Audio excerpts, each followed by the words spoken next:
Mr. Wanagi, come on down. Yeah. Come on down, Mr. Wanagi. For the people who are going to start coming in, what up, Crew Rock?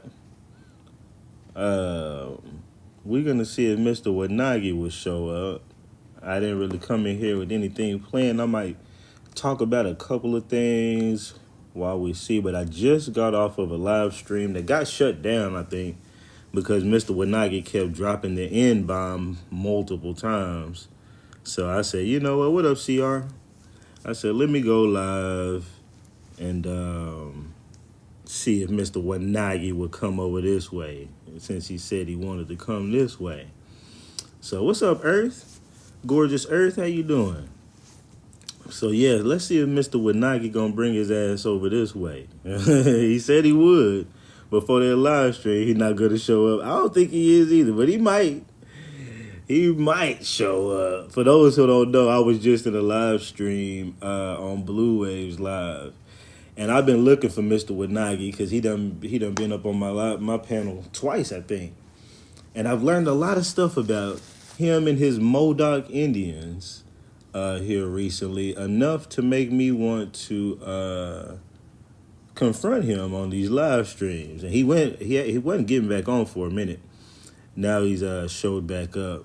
So we're gonna see if I can get him up in here. You know, I don't think I can share it to him because I don't follow him. Let me see if I can share it to him real quick. Hold on one second. Let's see how do I share the live. Every time I try to search his name to share it, what's up, Regal? Grand Rising, man. Said Ghost got the live stream taken down. Yeah, you was in there. Yeah, peace, Earth, peace, Grand Rising. Yeah, you was in there, man. He kept saying he said it like back to back like 5 times, and that's one thing that will get it restricted is if you say it one too many times really fast. So yeah, like, I'm gonna let him up in here, but he gonna have to, if he come up in here, he gonna have to refrain from using that word like that. But, I might talk about a topic. I don't want to just sit here and just waste y'all's attention on me waiting on him. So I'm probably gonna pull up a topic here, and we'll just kind of go over some stuff. You know what? Let me find one of my little folders over here, and we'll just pick a folder to go through while we do that. You know what? I can't remember everything about Tomo Chi-Chi, and those are going to be all videos. But you know what? Let's remind myself as well as some of y'all, if y'all may or may not know, the story of Tomo Chi-Chi. He was like an Indian chief that, well, I think he was a chief, and he eventually gets taken overseas to Europe to help build up Europe. And I had some more like receipts. I hate to. Well, let me keep looking. Let me not, because I'm looking here and I see I got a bunch of video clips, but I remember reading a couple of books about Tomo Chi-Chi, and I don't see I have my books listed here. So maybe we'll hold off on that topic. I was supposed to be going over the richest woman in the world, richest black woman in the world stuff today. Let me see if I can find that real quick. Richest, because I wonder if then my receipts for that might be mostly in my phone and not on here. And I say that because I don't have a lot of receipts saved about it on my iPad, so I think they might be in my phone. Richest black. No. I definitely want to do that topic.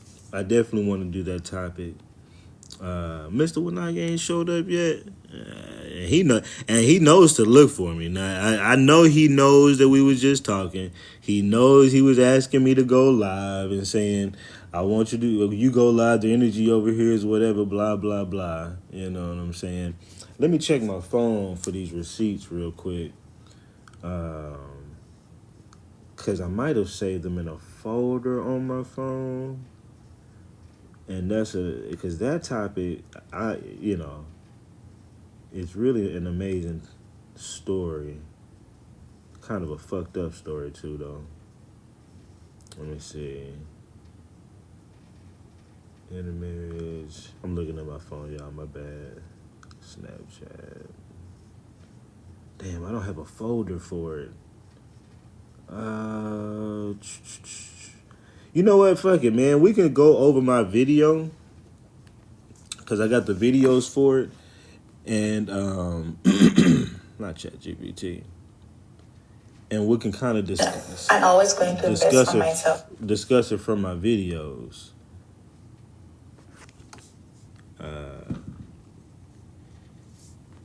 Let me go here.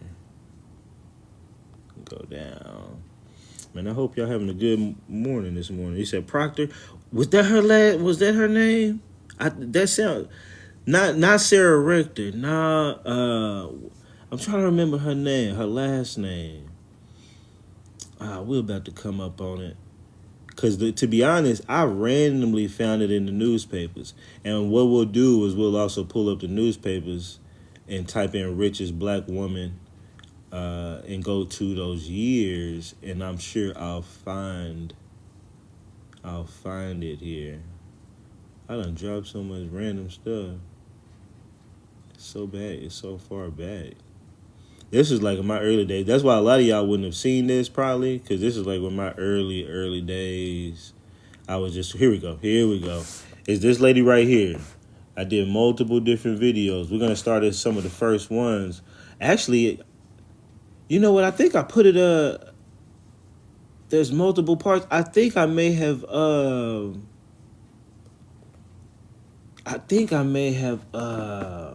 made this into a long YouTube video now that I think about it. But here's part one. So let's start off with this. Let's start off with part one. It's crazy. This was back in the way days, crew, right? You didn't know your boy then. You know what I'm saying? This was before anybody knew your boy like that. I had very few followers around this time. But I was still dropping some shit on here though. You know that. Let me I think that's where it starts. So let's start with part one. We'll kind of watch them together and stop and go. Yo, man, I'm on some early morning wake and bake sleuth shit, you know. And I was looking up some shit about this so-called slave owner. And I found this paper. It was dated damn near back. Now notice the name there, Isham Watkins. Damn, I hadn't even. I'm remembering stuff, and new things are coming to me. Because let me see if that's the same as on my tree. I believe that's why I was looking at your boy trying to figure out one of these today. You know what I'm saying? I got another GLE on order, but I'm thinking about doing a convertible at the same time. So anyway, I'm still keeping my little GLE, but Battle Tree, Isham Watkins, right there. You see that? Now let me see what this says, because I know for a fact that this dude is black because the paperwork, it shows it, regardless of that. But he's from Alabama, then moved to Mississippi, then they end up in Oklahoma. And then his dad, Thomas Isham Watkins, also an Isham Watkins. Appreciate that, Earth. Also an Isham Watkins. And appreciate everybody that showed up. What's up, Kinfolk? Let me look up down here. What's up, Lola? What's happening with you? Consistency key. Of course, you start off. That's why, and that's what's so cool about it, crew. Like, you start off with a lot of good heat, and not a lot of people see it, but it's still used to build you up. And then when you get built way up, you really can go back and recycle the stuff because nobody even really knew you put it out. That was the stuff to get you started. So as long as you've always put out dope, good heat and facts, you can always just go through recycle. You know what I'm saying? And that's what I'm gonna be doing. That's what I've been doing because I've been reading these letters, and I ain't really been doing videos. So I really been reading these letters. Yesterday I didn't read nothing. I sat here yesterday and was doing all kind of other stuff, but every other day I've been reading letters and and so yeah. Long story short, I was like, let me throw some content up on my Twitter, and I threw one of my old videos up that got a lot of traction back in the day, and they got a lot of traction still today. I was like, oh, bet. I got an idea here. All my little old videos that did good, let me go ahead and re-release those. All right, so he said, call out the lineage fraud. Thank you. Oh, yeah, appreciate. Yeah, of course. There's a bunch of lineage fraud that was going on. Said I found the rectors on my family tree. That's what's up. My mom is real close friends with a rector. We went to church with a sister rector. I forget her first name. Wait a minute.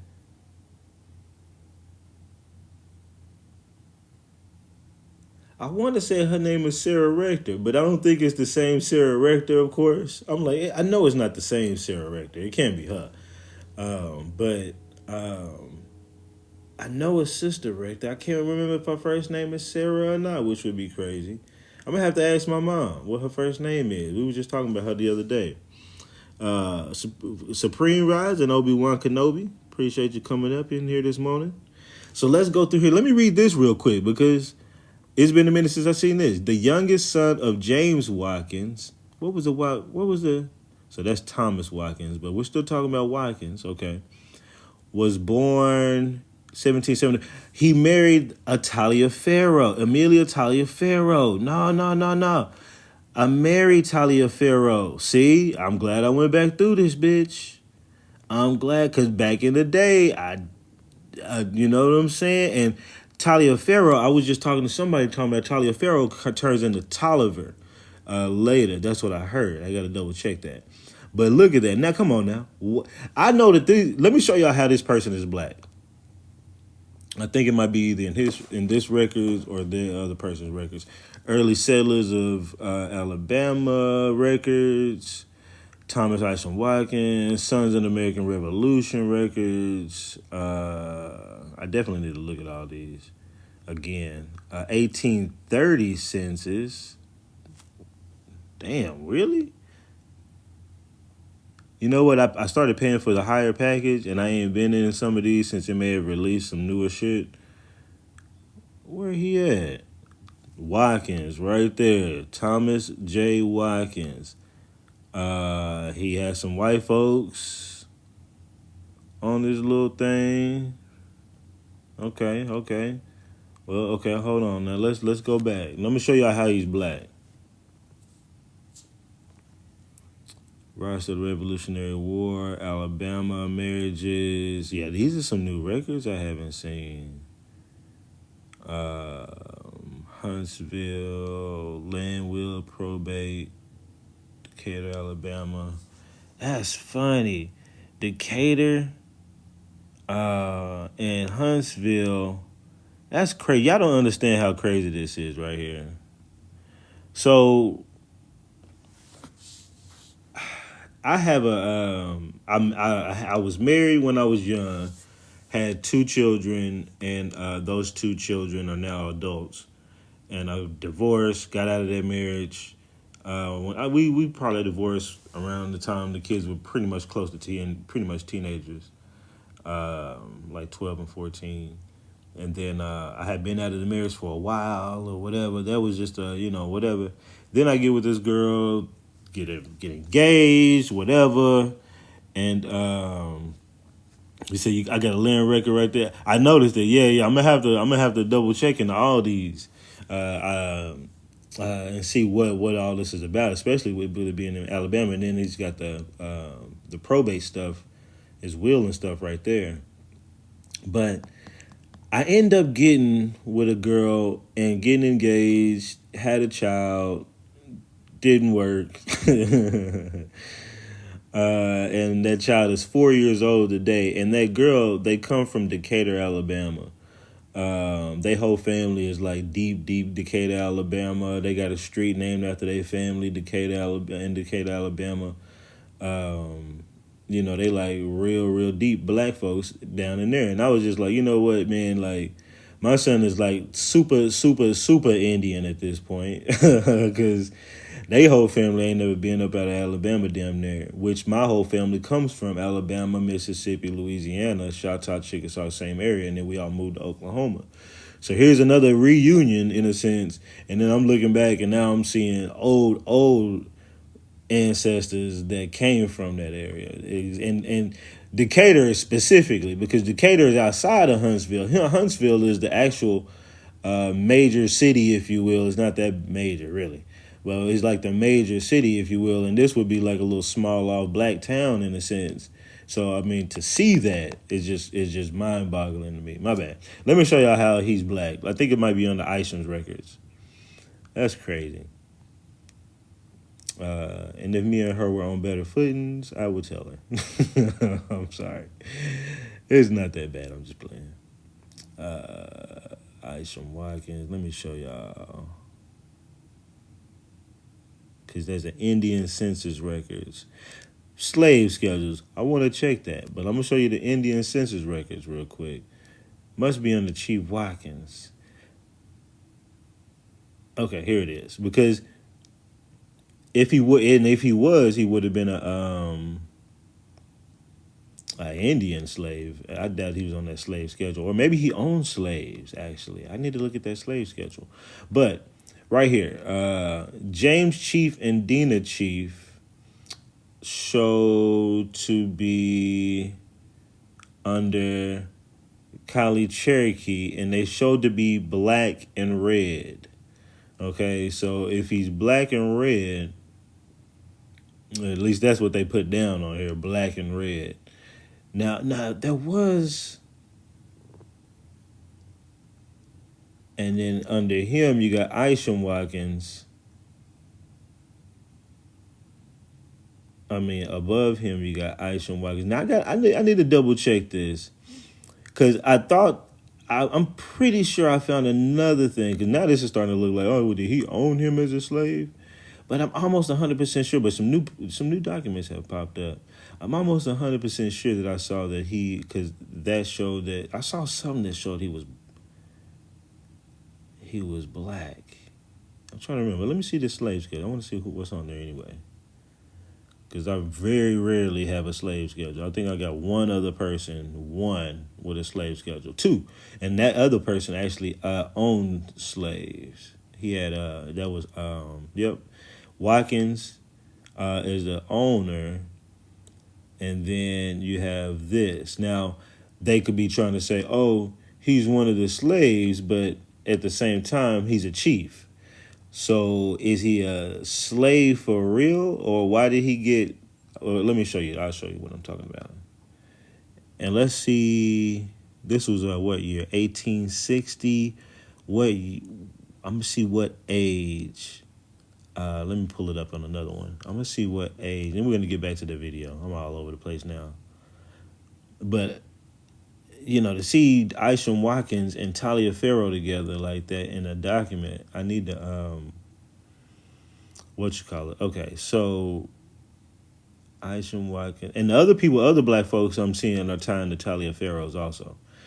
Okay, so I was trying to show y'all. Yeah. So he's a chief, okay, and he was, and his son, and both his sons said he was a chief, and he has the name Chief, and this son says his dad's name was Chief Watkins. His other son said his dad's name was Chief, and he took on the last name Mitchell. That's another story. His brother took on the last name, said, I want my last name to be Chief. So it's almost like in remembrance that his dad was a chief. So it's, and his mom has the name Chief next to her, right? And we got them on Indian census papers, and they're in Mississippi. And Mississippi together, right? Which is Choctaw area. And they were born around 1836, around the time around removal, before they came up to Oklahoma. 1830, you got the Dancer Rabbit Treaty. People start moving. They didn't just start moving 1830. They started moving in waves, right? So I believe everything about him being the chief. And if this is his father, and I want to say I've seen something else. I'm not gonna stick on this. I'm gonna have to go through all these new documents that popped up too. Some of these are new. Some of these I have seen, but some of these are new. Like you got another 1830 census here, Alabama, and I believe that these people are all black in my opinion because they're all in Alabama. Unless I can find them moving, you know what? I'm gonna have to see. I'm going to look to see if I find their names in the 1820 census. I ain't going to do it here. But in the 1820 census in another state to see if they moved or not. If they didn't move, if I can't find their names in other states, that doesn't show that they moved to this area in 1830. Because remember, this is Alabama, and I've been doing all kind of studying on this. You know what I'm saying? As far as when people first get here. 1820 should be the first census that they should be in. In fact, Alabama has an 1820 census, but they only have it for 8 counties. So again, either way, I'm gonna be doing that. That's gonna be my homework probably today. I got a little bit of stuff I got to do today. I gotta try to get this this new studio location up and going. But let me see here real quick. Watkins, right there, Thomas J. Watkins, with some YT folks on there. I think we was looking at this one earlier, actually. And there's also Louis Taliaferro, Charles Taliaferro, Watkins. That's not a coincidence, right? That's not a coincidence at all. So, okay.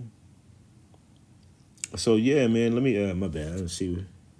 I'm gonna have to do some more investigation on that. But even this, what's up, Gia? I'm looking down here, see what's up with you folks. It said Georgia.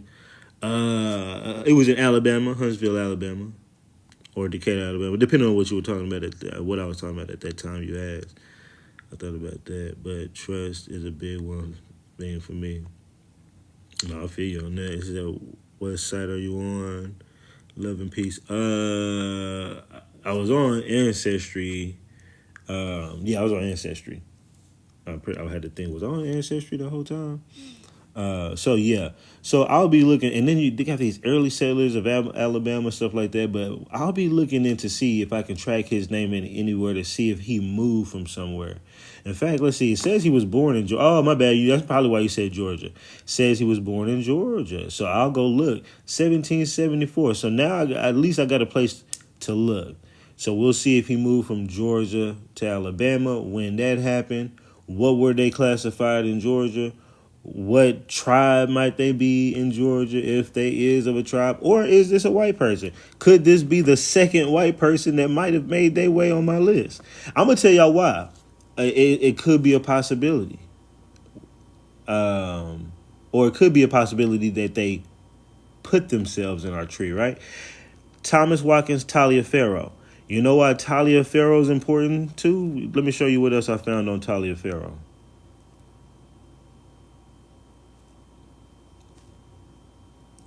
Taliaferros were Indian agents. Lieutenant Taliaferro. So could there be a little corruption? It could be possible, right? Could be possible. Especially if you've been following me and I've been reading these letters and I've been telling y'all how corrupt these Indian agents really are. They were all lieutenants, majors, colonels, generals, Indian agents, okay? The Indian agents were known to be in they were going back and forth with the Department of War. The Indian Bureau, what we know, I'm rolling one up, my bad. The Bureau of Indian Affairs was was the War Department, okay? And I'm gonna show y'all that real quick. Let me see. I think I found something else with Taliaferro.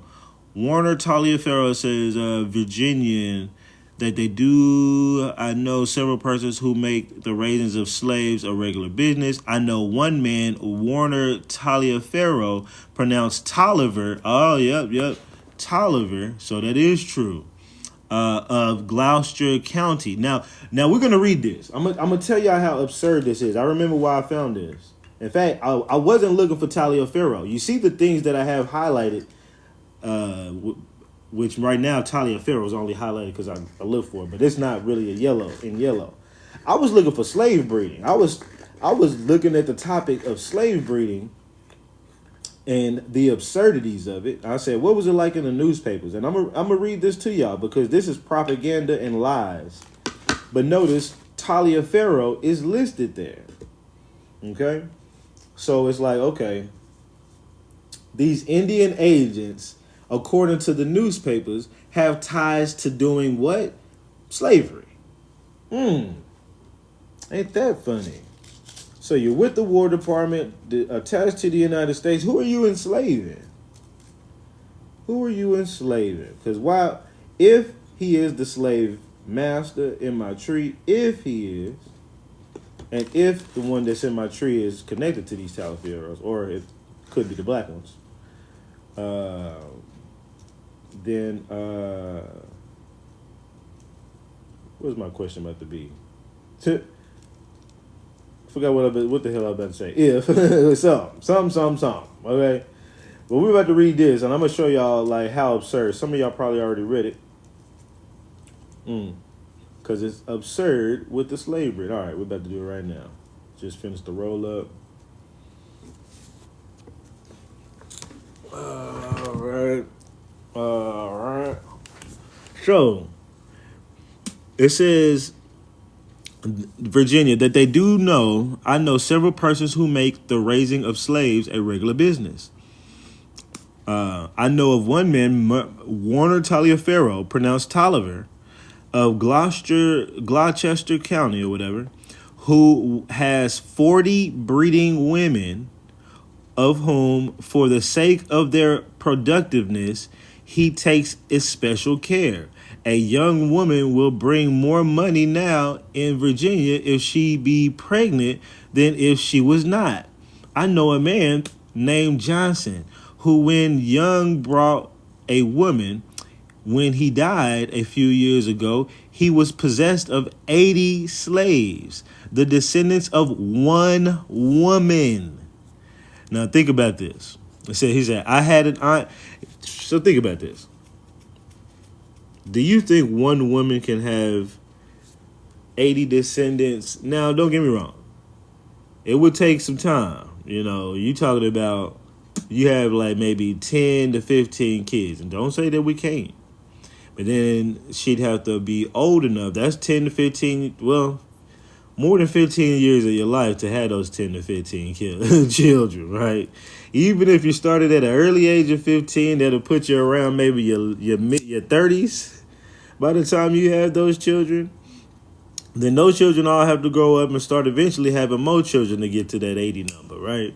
So now you're talking about another 15 years, at least to the first one that you had, to get to that. So by the age of your 30s, your first one is maybe starting to have kids. Okay. Well, for the next 15 years, when you get to 60, you know, can those 15 get to 80? I don't think so. Even if that one had 15, the next one had 15, that would be 45. You got a while to get to 80 descendants, okay? But one woman, according to them, had 80 descendants. And then they said, I had an aunt who had 2 slaves bequeathed to her by a relative. She died a year or 2 since, leaving 75 slaves, the progeny of 2 women. The name of the broker can be had at the time of the blah, blah, blah, blah, blah. So I want to say this first. One, you don't see much, hardly at all, about slave breeding. Much proof. This is like one of the few documents that try to throw it out there that it was happening. But you also got to think, if a person has that many kids back to back that fast, somebody has to be able to feed all those kids that fast back to back. And to know that many people were the descendants of those, to know that 80 people had came from that one woman, they would have had to follow these kids and people throughout their entire life. Like, you would think, ain't the purpose of slave breeding is to sell them off? Okay, you done had a kid. Who want this kid? She's 4 years old now. Y'all ready? Oh, you know what I'm saying? At some point, you're supposed to sell them off. That's the purpose of slave breeding. How would you know what's the progeny of those children you sold off to some random person? See, there's things that you gotta, throw in your head when you read these things. Because I could just read it and believe it. Oh, damn.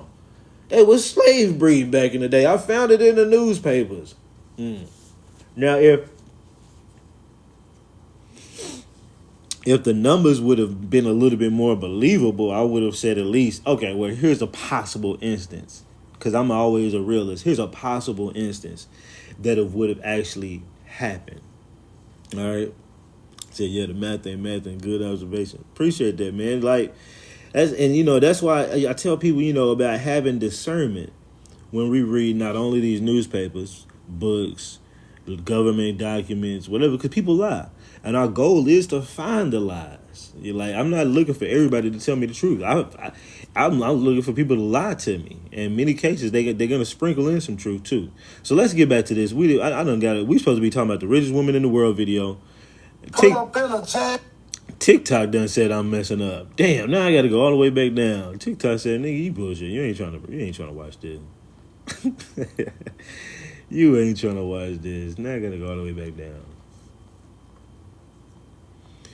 Yeah, I'm gonna redo a lot of these videos or repost if they're not of great quality, like my good videos are, my newest videos. Yo. All right, I'm gonna try to let this go through. I mean, I'm gonna stop it several times, but try not to go on a 30-minute tangent on each one. Man, I'm on some early morning wake and bake sleuth shit, and I was looking up some shit about this so-called slave owner, and I found this paper. It was dated damn near back in the what is this? Oh, it's the Moulton Advisor in Alabama at the time in 1887, guys, okay? And so I was looking for some shit, and it was about Isham Watkins, and this is really kind of like an obituary. Yeah, my videos are moving kind of slow. Nowadays, I'm like music, back-to-back documents, fast emotions, but whatever, we'll go through it. Or just some kind of something. But I was like, fuck it, let your boy just go down and sleuth through here real quick. You never know what a nigga might read, you know what I'm saying? And look at this shit, man. The famous will case of David Dixon, the great Georgia planter who died some years ago, leaving an estimated worth of $400,000 to Amanda Eubanks, his illegitimate colored daughter, has been decided in her favor of the Supreme Court of that state. This makes her the richest colored woman in the world. The thing, I'm just going through the newspapers. Literally, I just found that. Okay, and it started me on this rabbit hole. I was like, really? 400,000? And he left a 400,000, and what's up with this? And why is her last name Eubanks? His last name is Dixon, and that was his illegitimate daughter, colored daughter. Okay. Now, $400,000 was a hell of a lot of fucking money in 1887. Is there claim that she was the richest colored person in the world? Possibly so. Very. And just think about that. In 1887, think about having some kind of Elon Musk black woman ass motherfucker out there. You know what I'm saying? And how do we go from having some of the richest people in the world to being in poverty over the last 80 years or so, at least for a vast number of us, our families. Now, mind you, this is back in the days before I learned that so many people had land and all this other stuff going on or whatever. and that we had billions of dollars in land at one point, especially even in the 1800s. But this is the mindset at the time. They playing with us, and they know they need to stop it. Man, just that quick for me. Look. So right here, it showed. I had looked up a list of the names, and I was looking up like, was she really the wealthiest? And I found this thing that said the list of names of few wealthy colored men in the United States quoted at. And this was around that time. Amanda Eubanks, she was one of the richest black people in the world at the time at $400,000. And then you got some of these other black folks. These would be like your millionaires at the time, if you will. 400,000 was probably like 2 million or something. I don't know. I had to look it up, but you can easily Google it. But yeah. So these were some of your folks around that time that had bread like that, and she was apparently the richest. Making that last, because I just did this. Look at this document I found. Boy, you can find anything on the InnoNet. Okay, INNONET, the InnoNet. Yeah. You can find it, but. The Forbes. I found this shit, I was like, okay, whatever. I did a little sleuthing on the name and some Google searching. And look at this. List of a few wealthy colored men in the state, even though this is a woman. 400K, Amanda Eubanks of Georgia. She was one of the wealthiest colored people in the world at the time. You even got people from New York ain't even fucking with her. Let me see what else. Document on a .edu website. Found another paper talking about the case. It must have been a pretty famous case. It keeps saying the famous Daniel Dixon case. Maybe that's what I need to Google next. So you're gonna see this start to progress. Like right now, I'm kind of in the beginning stages of this video, of this topic. Another paper. Great interest is exhibited in the will of the late David Dixon. Let me read it.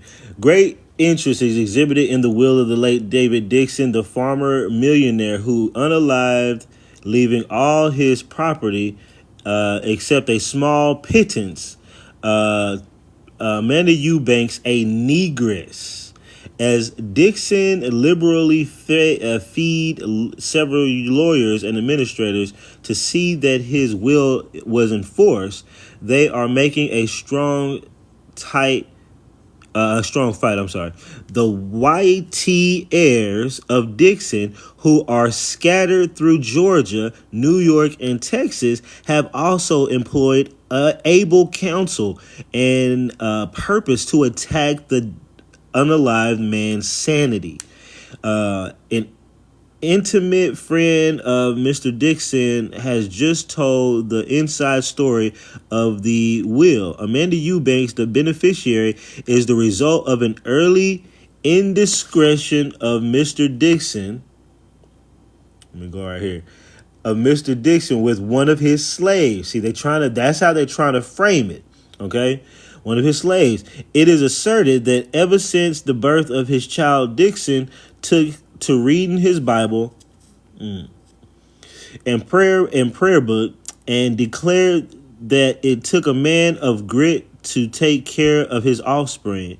When faced by society and prejudice, hence his will was intended to secure his own child. Negress though she was, all that his money could accomplish in the will, the lawyers, whatever. So, but I want you to just take away from this. White dude supposedly leaves all this money to his black mulatto daughter. They claim that the woman that he had the child with was a slave, like they always want to do, right? But why would he employ lawyers and liberally feed them and strongly say that he wants to fight to make sure he keeps his money going to his negress daughter? And then you got his family here.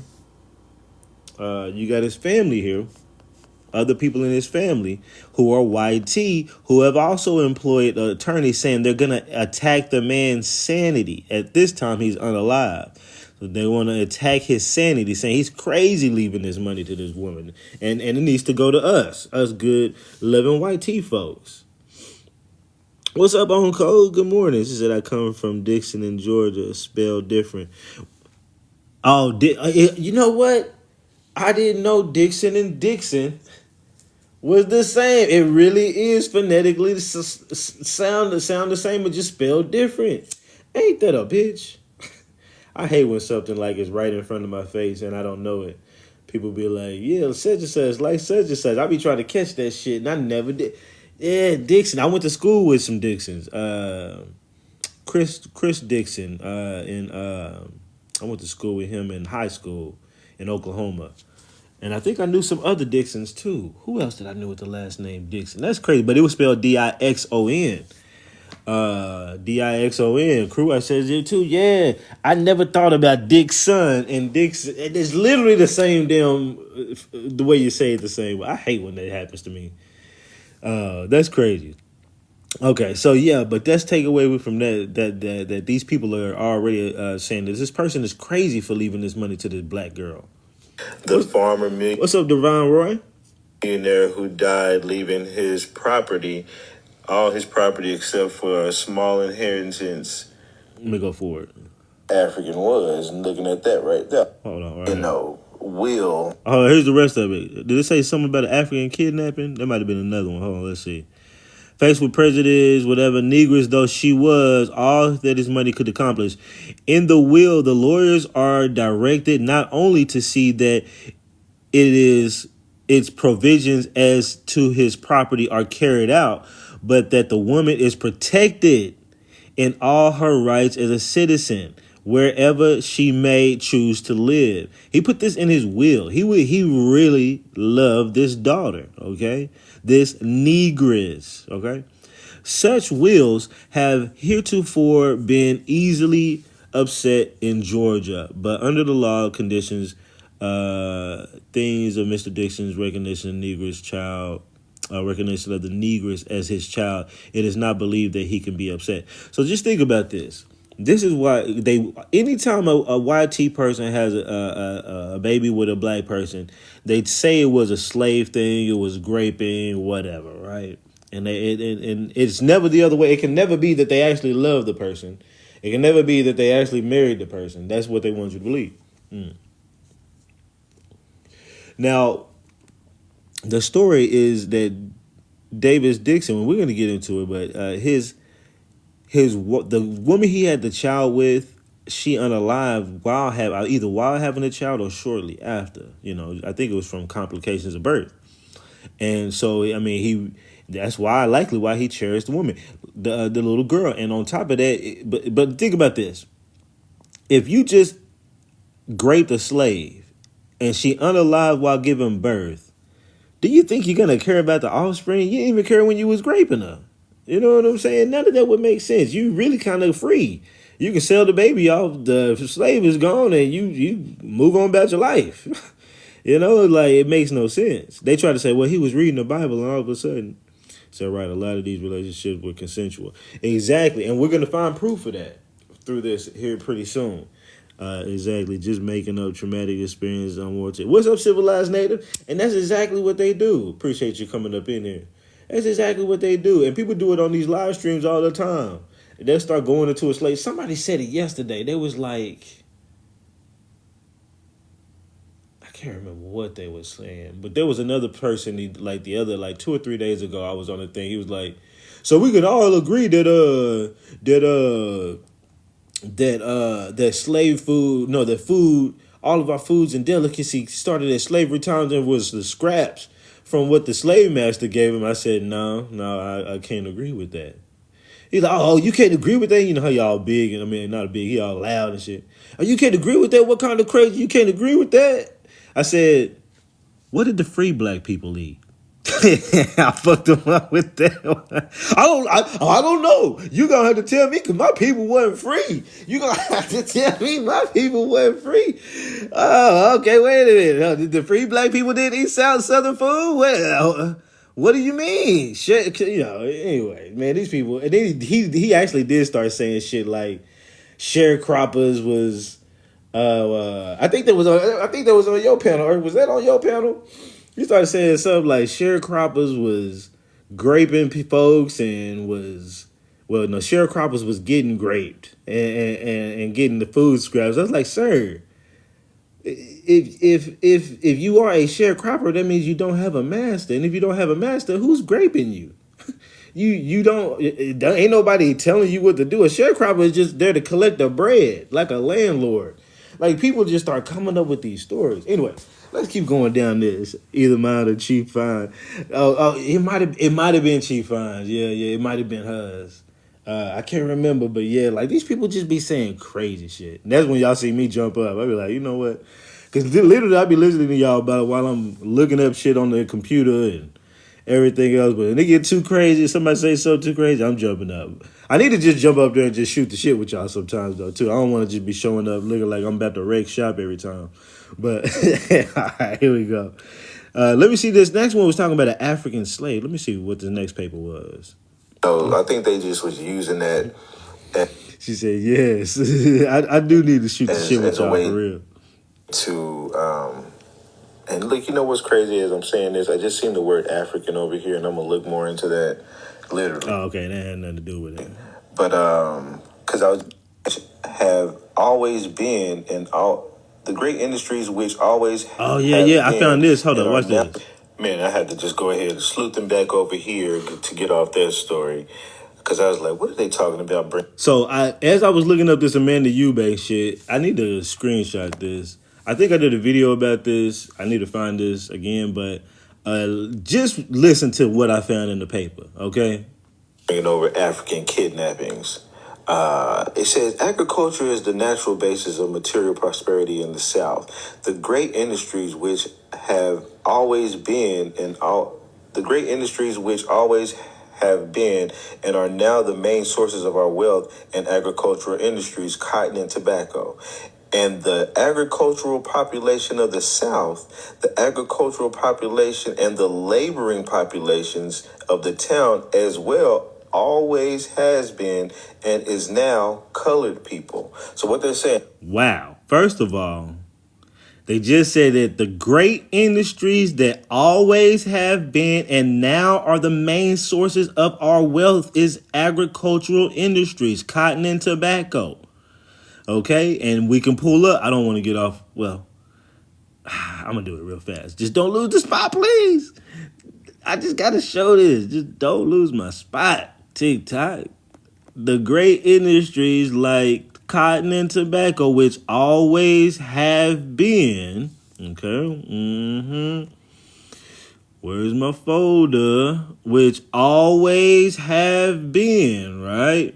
We got us selling tobacco. You got colored Indians selling tobacco to YT folks in the British Museum, right? And we got several of these, right? West Virginia, in the South, the industry which always has been 1703, even around that time, still with pearl earrings and everything, tobacco and all that, right? Which always have been are the industries of the South are all colored people. The laboring and the industrial class are always have been colored people. Let's keep going. And hey, the prosperity of the South is basically agriculture. And here in the South, the industries have always been colored people. The laboring and the and the growers and the laboring population and the agricultural population. It says It says this is a luminous and significant fact in the history of the Southern people. In it is involved our whole social and political destiny. No political scheme, no economic theory that does not provide for the natural taste of the black man. Political scheme, no economic theory that does not provide for the natural taste and necessities of the black man in the South has a living chance for survival amongst the fittest. The Negro is here to stay. But then it tries to say... So it says, no political scheme, no economic theory. Okay. No political scheme, no economic theory that does not provide for the natural taste and necessities of the black man in the South has a living chance for survival amongst the fittest. Now, this is in the 1880s. And now that I know time frames, this is an important fucking document during this time. What's going on in this time? All kinds of goddamn corruption. But what's all going on during this time? We were in power. Okay? Let me show you. And that would be what these people say. It always been that way. Let me show you. Where the hell is my damn... We were in power, Louisiana, right? But they would be talking about Alabama. Where's Alabama at? Right here. Alabama had 1872 Negroes in the legislature. Okay? We had power. We had wealth. We were always have been. Okay, we're always have been. We always have been. I gotta redo this motherfucker. Look, I done forgot about it. That's a hot dot right there. Ghost Star said we didn't finish Bring Me In. You kind of coming in at the last minute, man, when I'm giving, and you ain't really finna do much but talk a bunch of bullshit, to be honest. I do kind of want to do that, but this right here is pretty interesting. You're probably gonna have to catch me on the next one because my folks want to hear this. I'm gonna ask my folks. Y'all want to see me give Mr. Wanagi the business and then get back to this, or y'all want me to just stick on this? I'm gonna ask y'all. They said, "Yeah, you scared, man. Stay focused, Sam. You so scared of me, man. Why would you type Maine like that? You know who says Maine? That's us. Why do you act like this? It's stay on. I got you. No, please. It's too early for ignorance. Well, Mr. Wanagi, my people, he said, give it to bruh. Somebody said it. Said, that's Wanagi. Yeah, he pretty much know what I'm saying already. That's the thing, too. He knows what I'm about to say. He knows all the stuff that, not what I'm about to say, but what I showed, because we went back and forth on our last panel. And I would, Mr. Wanagi, had you got here earlier, and had you got here in the early time of this, but after I just found this, I just want to finish this story now. Like, I ain't even gonna lie. Like,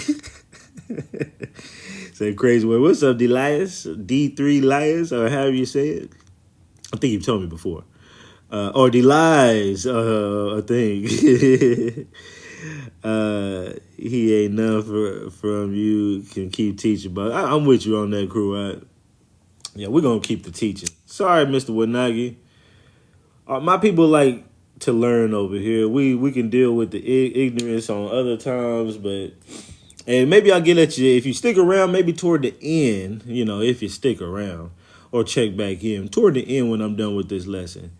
I might give you the time you're looking for, okay? So let's get back to this. So yeah, fuck that, man.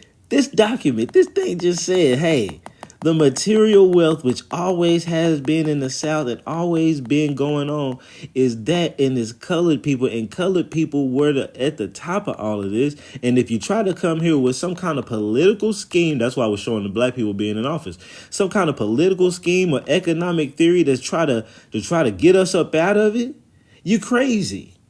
Now, what did end up happening? They did get us up out of it, but not through force. Because the Civil War was already over, right? This is after the Civil War, okay?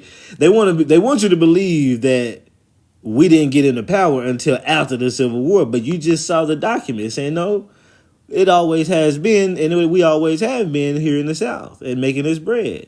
But it does turn into something like this. Now, this be in Mississippi, but an example. All of them turned into all white. What happened was mass immigration, voting us out and then voting themselves in, and then the changing of laws even further. But we had the power, okay? Man, I'm glad I found that document, dude. That's crazy. Because yeah, let's keep going. So it says, the Negro is here to stay. He did not come on his own free will, but such as he is, such has we have made him with our African kidnapping. So this is actually a white person typing this. Hold on, let me show you. He did not come here on his own free will, but such as he is, such as we have made him with our African kidnapping, our slavery, our emancipation. Let me stop right there so I can see it. So notice what's going on here. When I first read it, and even now when I was first reading it, I was still thinking, I was like, I think this is us talking. But it's actually a white person talking. Because he starts to say, how he do all this with our African kidnappings. No, if the great industries that always been colored people, this is in the 1880s or so, then they didn't get that much power and wealth to where you'd be so pissed off between 1865 and 1880. That's 15 years. They'd have to buy the motherfucking block. They'd have to buy the whole fucking state up for you to make claim and be able to turn that shit into hella profits for you to get jealous hella fast. Nah, Mr. YT, man. This is you throwing in propaganda because you're pissed off because these black folks are on top and always have been on top.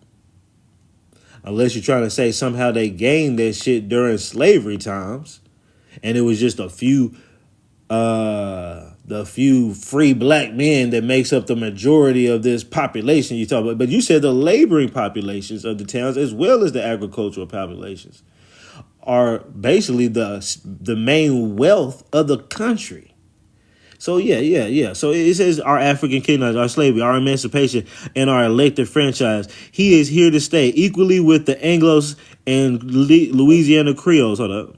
And our elected franchise, he is here to stay, or whatever. Equally with the Anglo-Saxon and the Louisiana Creole does not. So basically, and the question may be whether he may not claim and require it to exclusion of the white race. We are told that the entire white element, once seen in the British, I think it says it's pretty much being going away. Here. Let me see. This is in 1887, okay? And I think this is some of the first institutions, or around that time. I'm gonna have to find that document to finish it up, but I think it said something about basically there's not that many white tea folks around there at the time. Yeah, bro, I blocked you. You blocked me? That's fine with me. Oh, you must be talking to somebody else. He said he is as we made him. Yeah, they trying to say that how you gonna say you made them and now you jealous to the bitch because they own everything. If you made us, why we own everything? None of it really makes sense. That's why I knew it was propaganda. It was just like, yeah, this just sound with our African kidnappings and we made him this and that. You wouldn't be jealous of a dude if that's what y'all would be sitting on super top. You wouldn't be jealous, talking about they own everything. You wouldn't be saying that it always has been in industries under them. So yeah, we're gonna keep going to the next one here. Where's the sound? See? Oh, my sound was removed in this post for some reason. So let's read what I have here to see what it's talking about. But I found another document. You got Amanda Eubanks, the Negress, says $400,000 to Amanda Eubanks, now the richest Negro in the South. Others bequeath. So think about this too. These are your people in the South, along with the other, the people that the industries who always have been this, that, and the third. But she was one of the richest. It says the above manner in which David Dixon, one of the most successful farmers of the Georgia. Let's see what documents I show. I know I was showing this. You also had a Jillian and Charles Eubanks. Notice that they left something to Julian and Charles Eubanks, and it says both of them are colored.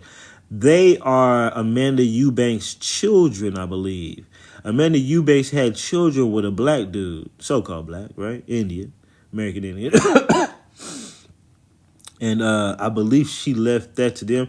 I think it's either her children or something. We're gonna go forward because again, it like progresses. This story progresses as I was doing this, and I'm gonna have to read these since I can't hear it. It says the above is the manner in which the late. Hold up, y'all. In which the late David Dixon, one of the most successful farmers and one of Georgia's richest men, saw fit to dispose of his large estate. The principal heir is a colored woman, Amanda Eubanks, whose share in the estate is fully $400,000.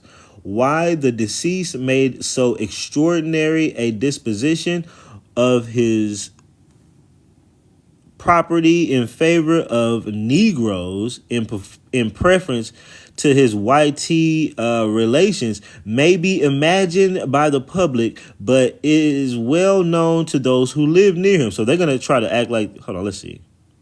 Let me move my finger. Damn it. I'm trying to get my finger out the way. All right. Those who live near him. People who lived contiguous to the Mr. Dixon held but little something neighborly intercourse with him, and his large wealth failed to gain for him. Damn, I thought I had it. It's like as soon as I move my finger, I can't catch it in time. Failed to gain for him their social consideration. It is stated that he made no bequests or whatever of a public charitable character, but nevertheless the public will have the lesson of his life and of his death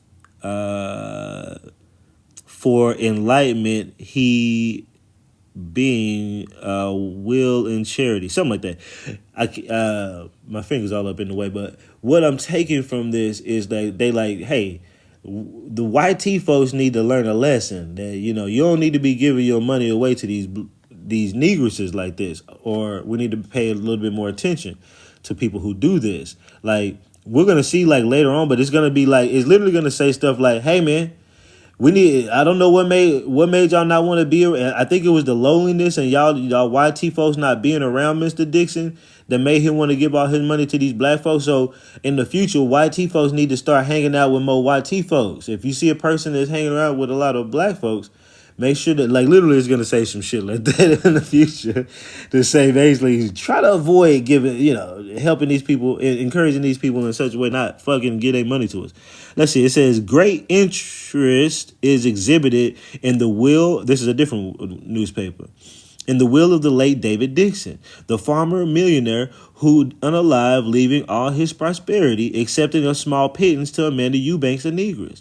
As Dixon liberally feed. Actually, that's almost similar to that same one. When the great fight, yeah, that's the same. That's the same one. Okay, we read that earlier. Yeah, we read that one earlier. Here's another one. It says Amanda Dixon, the Negro woman who was awarded recently an estate valued at $400,000, has been quietly notified that the YT people of Augusta, Georgia, where she lives in a big house, prefer her room to her company. Yes. Now let's talk about this. They said no more N-word lovers, right? And in fact, this newspaper clip right here is saying we don't really want this N-word in our house, in our building.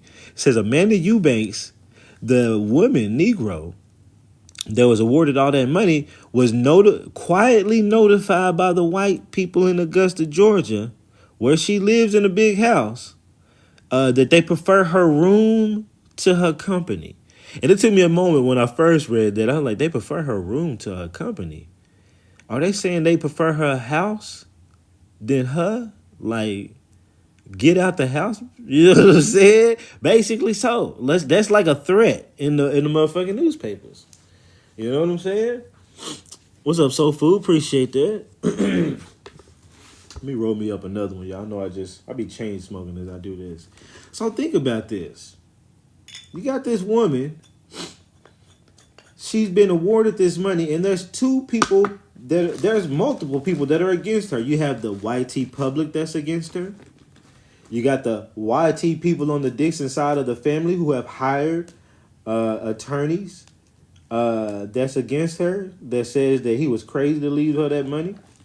And if you're wondering why this story is all in the newspapers like this, if she's the richest woman in the world at the time, this is like not propaganda. This is like paparazzi. This is like, like people talking about Elon Musk and his family today. You know what I'm saying? And how he got so many kids, or what happens, or whatever the case, or who did what. You know what I'm saying? Like this was the news at the time.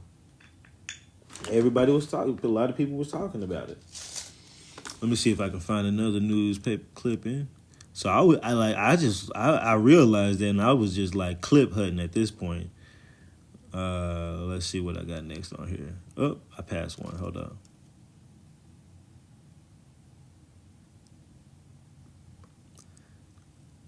on. The famous Daniel Dixon will something was decided by the Georgia Supreme Court in favor of Amanda Eubanks, the colored legally? That's a first time I've seen that word like that. I get what it's saying. Like she's the, whatever, but I've never heard it pronounced like that. Amanda Eubanks, seen it spelled like that. Was an illegitimate daughter of Daniel Dixon. When dying, the will left her $400,000 contest of the will, thus made by the Supreme Court, decided holding the whites and blacks are on an equality, blah blah, as far as inheritance goes, or on equality something as far as inheritance goes. So let me clip that too. So that's pretty important. At that time, that shows that it went all the way to the damn Supreme Court. That's the main thing. Like, damn, it's couldn't have just been handled in regular court. No, these folks was fighting. And these folks sent it to the Supreme Court. They want that money, okay? And even the Supreme Court was like, he said, goofy. Yeah, I know, right? They probably spent some money to do that too, and they mad at the bitch. And that all goes into the story, because if you see how hard they're fighting, when you see what happens later on, it's not gonna, you're gonna start wondering. Like, I don't want to spoil it, but you're gonna start to see where, what happens. So, okay, let's go to the next thing. It says the richest colored woman in the South. Hold on, let me move this. Just finished up my little roll up.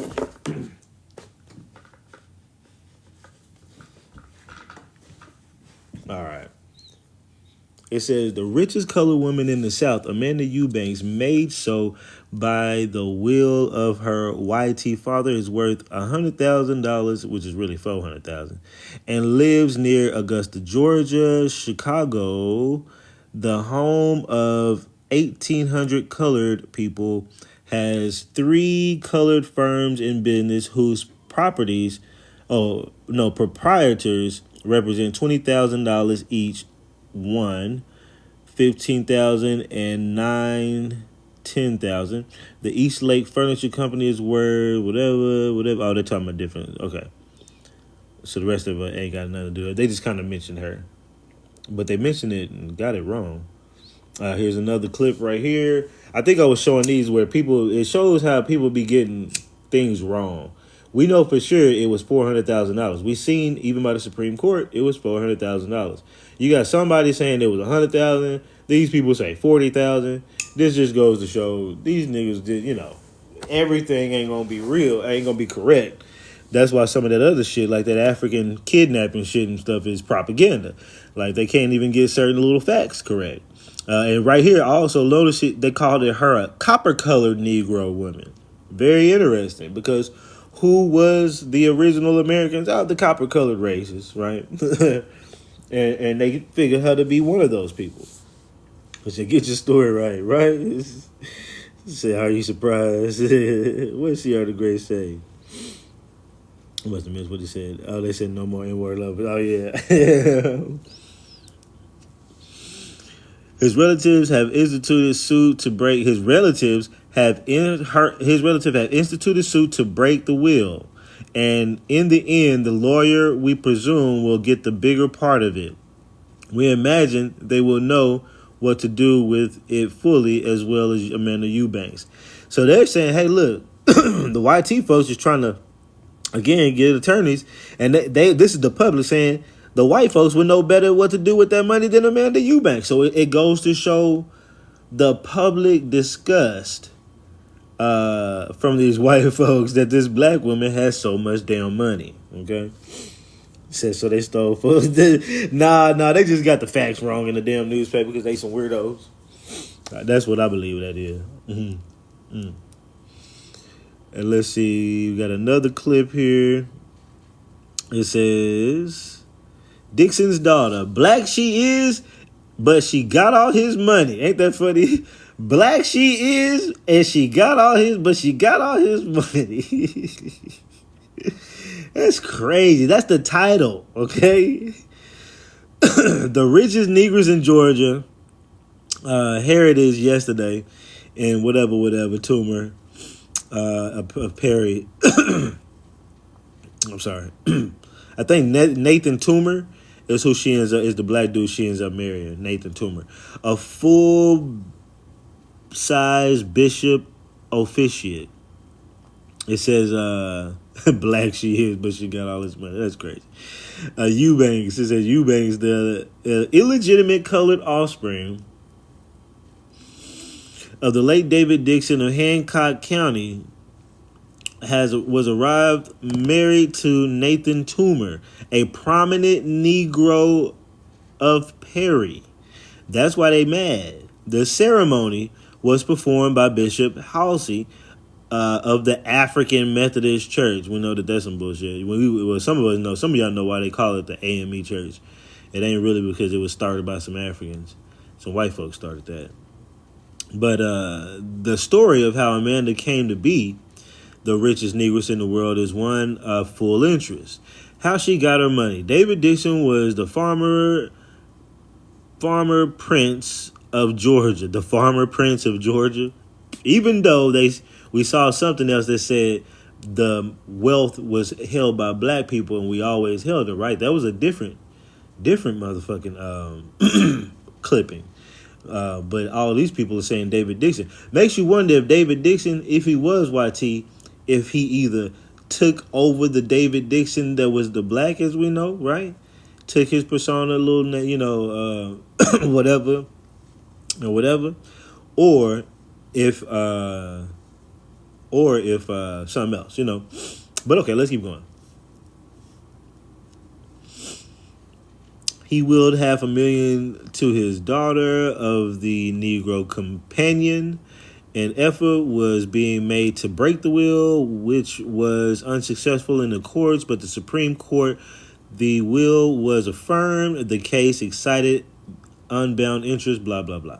Okay? Let's see if it goes further down or if I just move to the next thing. Probably go to the next video, to be honest.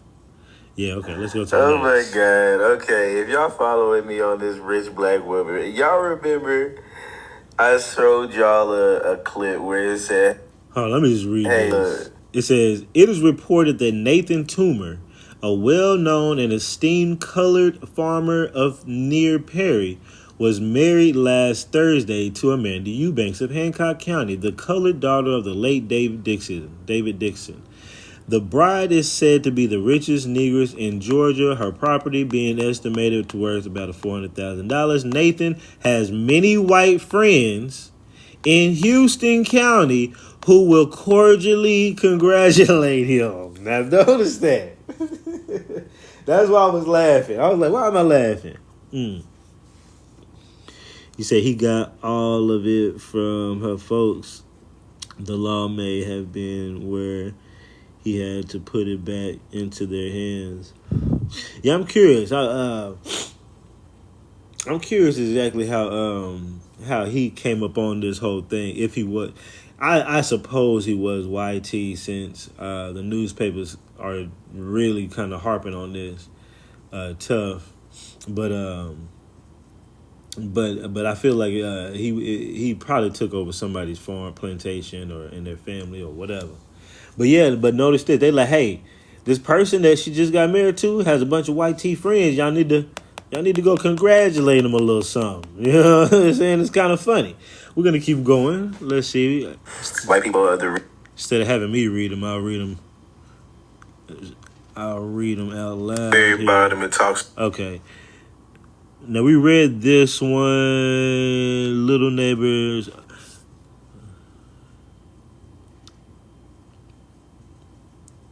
Let me see. My relatives, but nevertheless failed to gain their social consideration.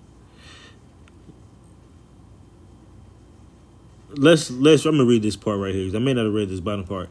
Why the deceased made so extraordinary a disposition to his property in favor of the Negroes in preference of the white relations may be imagined by the public, but is well known to those who live near. People who lived contiguous to the lands of Mr. Dixon, but held but little neighborly intercourse with him, and his large wealth failed to gain for him their social consideration.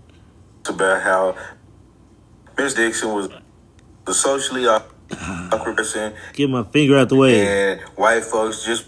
All right. It is stated, blah, blah, blah. He bequeathed, no bequests of a public charitable character, but nevertheless the public will have the lessons of his life and of his devil. So we read that part. I think I just missed that middle part. Basically, they're saying, hey, he had white folks around him, but nobody, all that money he had didn't gain him some kind of social status amongst these white folks. He ends up hanging out with black folks. We're going to see that in more newspaper clippings, though. All right, but I want you to get that sentiment. These people notice this is what's going on. So that's why they say, hey, there's plenty of white folks that Nathan knows, and they're going to go congratulate and the man. esteemed colored farmer of near Paris go forward. Want to care to like the news. The richest colored woman in the world, remember, made so by her white farmer worth 100,000. Somebody done said the wrong number. She had 40,000, but it just sense because probably repeating another paper that got it wrong. David Dixon, colored of Georgia, died leaving his. Okay, we saw that one pretty much. We're gonna it's gonna get good here. It's already good, but the richest colored woman in the world in the South, you remember your name was 100,000. My white father, the home of 1,800. So we read that one on the last one. The word American, we can say. Oh, I was probably going in on the whole copper color thing or whatever. There are more ways than one of finding gold mines. Here is a way pointed out by the Banner Watchman. A gentleman, what do you mean there are more than one ways of finding gold mines? Okay, so first of all, think about that. And they say, here's a way pointed out by Banner Watchman. A gentleman who has often visited Mr. David Dixon says he's seen Amanda Eubanks, the Negro of whom he left 400,000 to his will.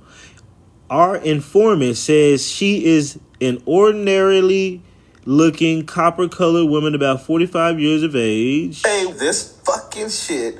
Who the fuck they talking about? Mr. Dixon was married, but his wife... of about 45. Was married, but his wife only lived a few months. Notice it said he was married, but his wife only lived a few months. So was he married to the black woman? Right? 5 years. Sorry, a little tangent. His heirs will try was married and break the will. Something highly probable that the lawyers or something will get the spoils.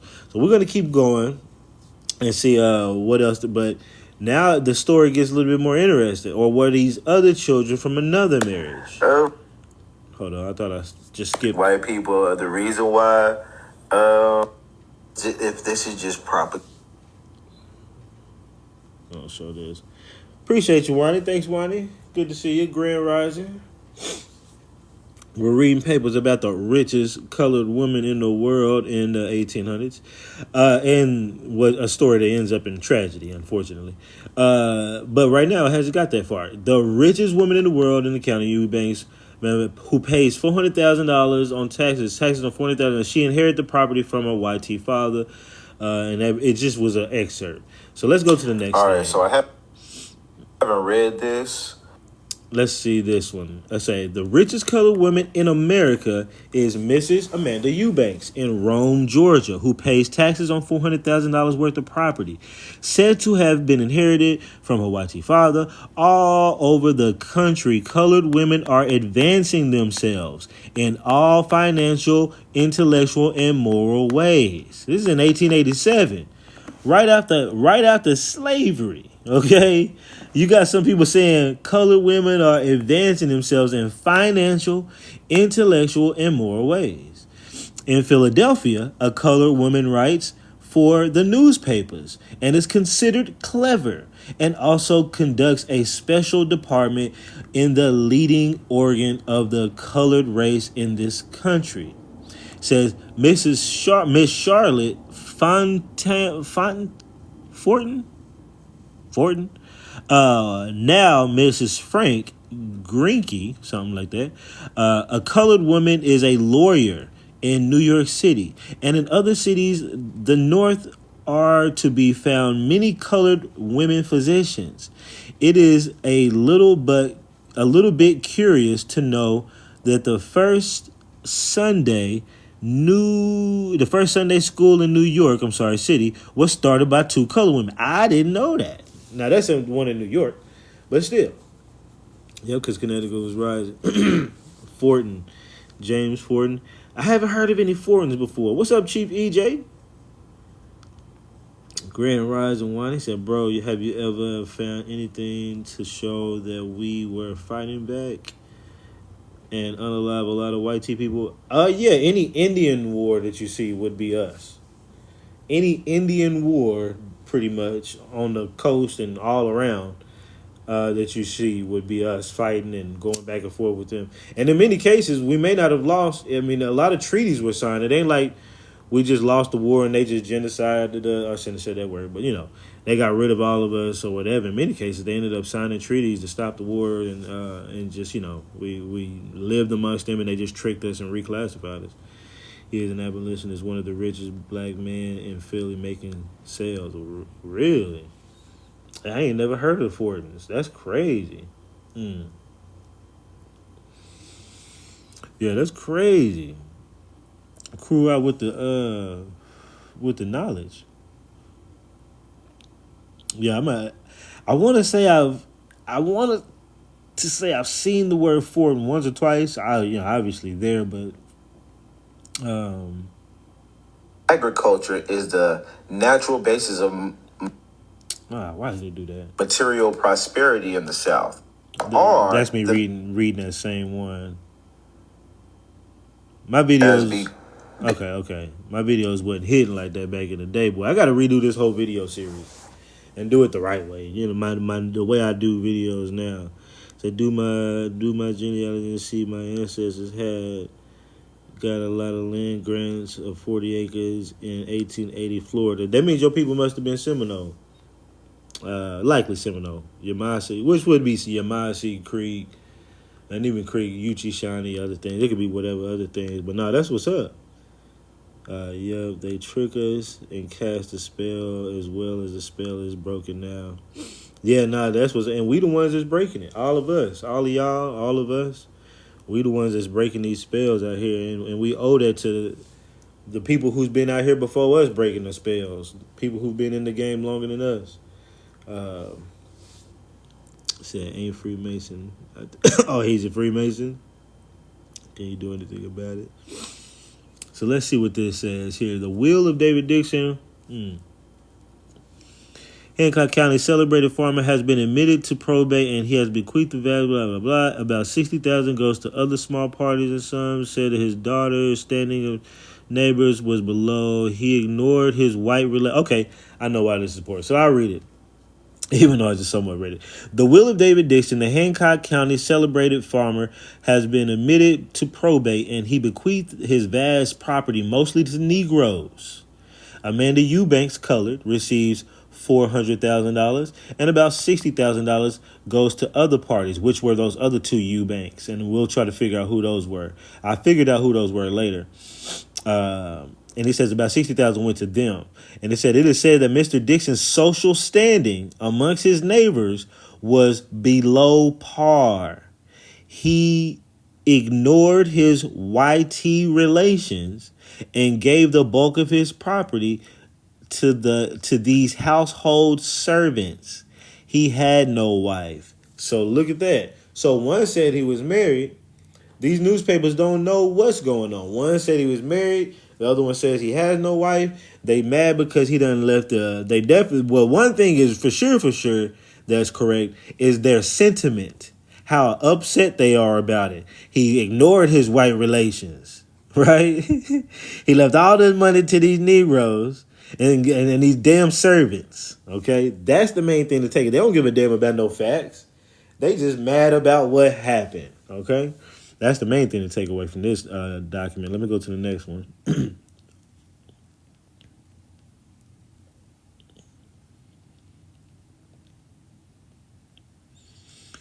Sometimes I play videos. Let's see what this says. Francis Lewis was a slave who worked as Watch the oak. 20th of November. Where is So yeah, I found current videos about the story. So you would think this story would have just died off. 1887, richest black woman in the world. She ends up dying at some point. We'll get into that. And you would think the story just goes away. But there's people in today's time who keep the history up. And they purposely keep up the grape story and everything else. And the slave thing. Let's go. pissed off? You know what I'm saying? And or a white ex-wife's name. Yeah. It depends on what you're talking about in relation to official documents versus people's sentiment and how they're using it in context in the newspaper. But I know what you mean by that, Keisha. But here they would have been talking about they're likely saying it in a negative way. Oh, you done left all this money to these Negro servants kind of thing. Well. Was born enslaved on the 20th of November, Because she is right. For those who don't know, if you look, well, what's the word I can put on here? Ooh, what's a good word? Master. That'll pull it up. Right here. Pull it up right here. So this is the instructional for the people in the census in one of these years, and one of them 1800 years, 1820. And it says, who it was on the 1st of Monday, August 20, who is the head? And when it says, who do they mean by the head? Who is the head of household? That could be your master, the mistress, the steward, the overseer, or any other principal person as he may be of this family. Who is the head of the family? The head of the family is a master, mistress, steward, overseer, whatever. That would make the slaves, or that would make the everybody else what? Slaves. Unless you could be listed as a free white person or a free black person. But yeah, and they don't necessarily say like for slaves. It does. I was hoping it would have said like whatever, but even here like children. But even here it says there's different age categories for them, so you can have different. Is everybody in the house under that person? So not just children, but everybody that lived in the house under that person will likely go in as a slave unless you either have free colored papers, in my opinion, because they don't really specify who's the free colored or who's the slave, but they also don't really specify much about the free white. So I guess, those are still a little bit kind of up in the air, but but those would be your servants and your slaves in a sense. They would have to be people who are under the head of household of the family, head of the family. Now, if it just said head of household and didn't say a family right there, I wouldn't have even did much, because household would have just specified, a slave master can own a household and have slaves in it, right? But a person who is the head of a family is going to have their family and whatever else there, right? Okay, so But in this context, here we go. On the Dixon plantation in Hancock County, Georgia. Her mother, Julia Frances Lewis, was a slave who worked as Watch the okie doke. a house servant. Meanwhile, her father was a well-known slave owner and agricultural reformer called David Dixon. One thing I hate on YouTube is you have lots of propaganda. And think about this. This was done 4 years ago, and it has 1 million views. Forgotten lives. Why are they even talking about it 4 years later, white man? Why are you talking about this? Yeah, damn, 1 million. It's like, who knows about this story? Who the hell? Right? It's crazy how this propaganda, they don't stop making it. They, like I said, this story should have died in the 1800s. But okay, let's keep going. And spoken by these British fucking voices over B-roll photos and pan and all that. All right, so Let me get to it. all right, so according to them, this is Mr. David Dixon, and this is the beautiful looking Amanda Eubanks. And yeah, if this is a real picture of her, which it should be. In 1887, there was definitely photography, and being the richest person in the world, you would damn sure get it. So she damn sure looks mulatto. So I'm going to at least take away the idea that he was a mulatto. But of course, we know it's still kind of hard to tell. I want to say this is likely her. I was about to say this could still be a doctored or faked or, an impersonator. But she actually has, we'll find out later, she actually has a building on one of these black college campuses after her. Like, she made it to a decently old, she didn't make it that old. She didn't make it that old. I take that back. I think she barely made it to her 30s. We're going to let the story keep going, but this could be her. This should be her. Okay. Because I seen that one paper that listed him as a color. But again, these papers, editors, whatever, probably wasn't super straight. But, still though, it doesn't necessarily mean that her mom was a slave. And, of course, nothing talks about her being anybody African. And, we've seen an African mixed with a white person. That's not what they turn out to look like, typically. So that theory's out the window. Indian and white, likely. I don't know. We have to look back into Amanda Eubanks' history. Let me see if I get to the video. But Julia then became her mother, This is the propaganda they want us to believe. What's up, Sister Soul? Her Appreciate mother, you. Julia, was just 12 years old when she was raped by her master, who was 40 years of age. Notice how they had to throw that in there. Appreciate the love, Sister Soul. Notice they had to throw that in there, right? They was not going to not throw it in there. She then became a mother at the very young Appreciate that, Wani. age of 13. For a while, Amanda lived with her mother and her maternal grandmother. But once Amanda was no longer dependent on her mother's milk, she was taken from her. It was decided by Dixon and his family that Amanda Hold on, what this fool say? was to be raised in a household Appreciate the of her love, white y'all. grandmother. Appreciate the love. Milk. She was just 12 years old when she was raped by her master, who was 40 years of age. Julia then became a mother at the very young age of 13. For a while, Amanda... She was a 13-year-old and he was 40. Now, that's absurd because, one, now they're trying to enter in a story of PDF. And I say it's absurd because in the newspapers later, I find that he loved this woman, this so-called slave they're trying to lie about now. And here they are trying to act like she was just 13 years old. That's crazy. Let's keep listening. lived with her mother and her maternal grandmother. But once Amanda was no longer dependent on her mother's milk, she was taken from her. So this is one thing they try to do. They always try to make the story as nasty and violent.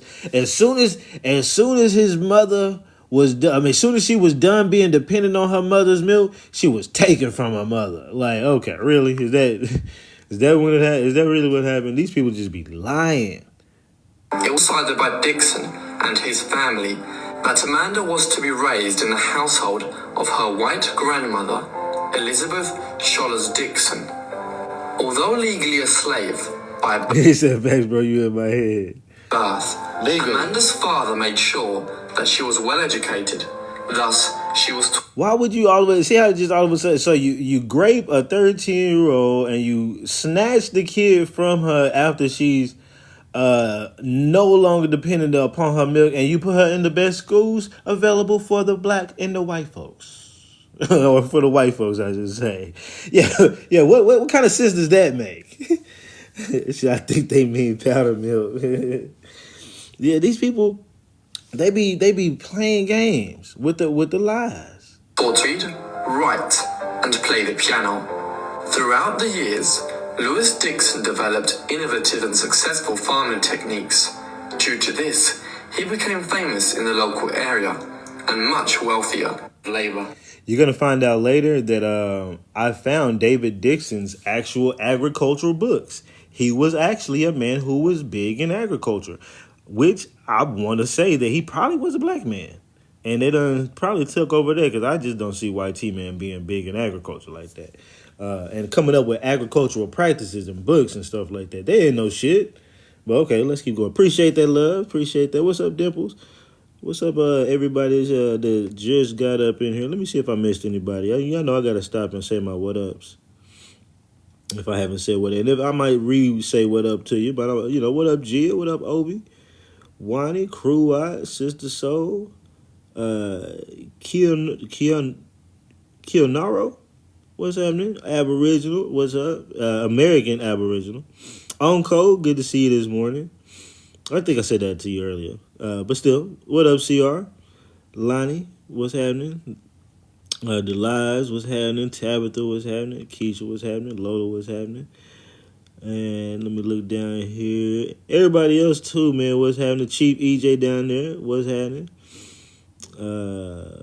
Everybody else too. All of y'all. Engine, what's up, man? All of y'all who I may not know. But I appreciate y'all. Appreciate all of y'all being up in here, man. And I may know some of y'all. Sometimes I just don't notice all the faces. But yeah, so this is crazy. So, but we'll get to it. Dixon treated his daughter well, showering her with love and affection. Why? Why would you be doing that? Like even his own story doesn't make sense. There's so much craziness. When Julia was able to see her daughter, she also gave her lots of love. But Dixon treated the mother of his daughter quite badly. Julia Francis was owned by Dixon and worked as his housekeeper. Not only did she have to do long, hard hours, but she was also forced to satisfy all of Dixon's needs. Notice he had to throw in there like he basically was graping her all the time. You know what I'm saying? She had to satisfy all Dixon's needs. And does the dude that's talking sound a little zesty? And don't get me wrong, I ain't got nothing against anybody that's on their lifestyle. But what I do notice is that people who tend to put out propaganda a lot tend to be on that side of the game. And that's not just in our community. That's in the white tea community. Like, a lot of people in the government are on that side of the game. A lot of people in Hollywood are on that side of the game. A lot of people, fucking generals. There's this lady named, what's her name? Kate.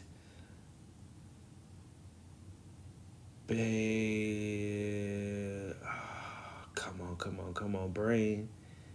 Kate. Interview of Kate Grigsby. Grigsby? Let's see. Griggs.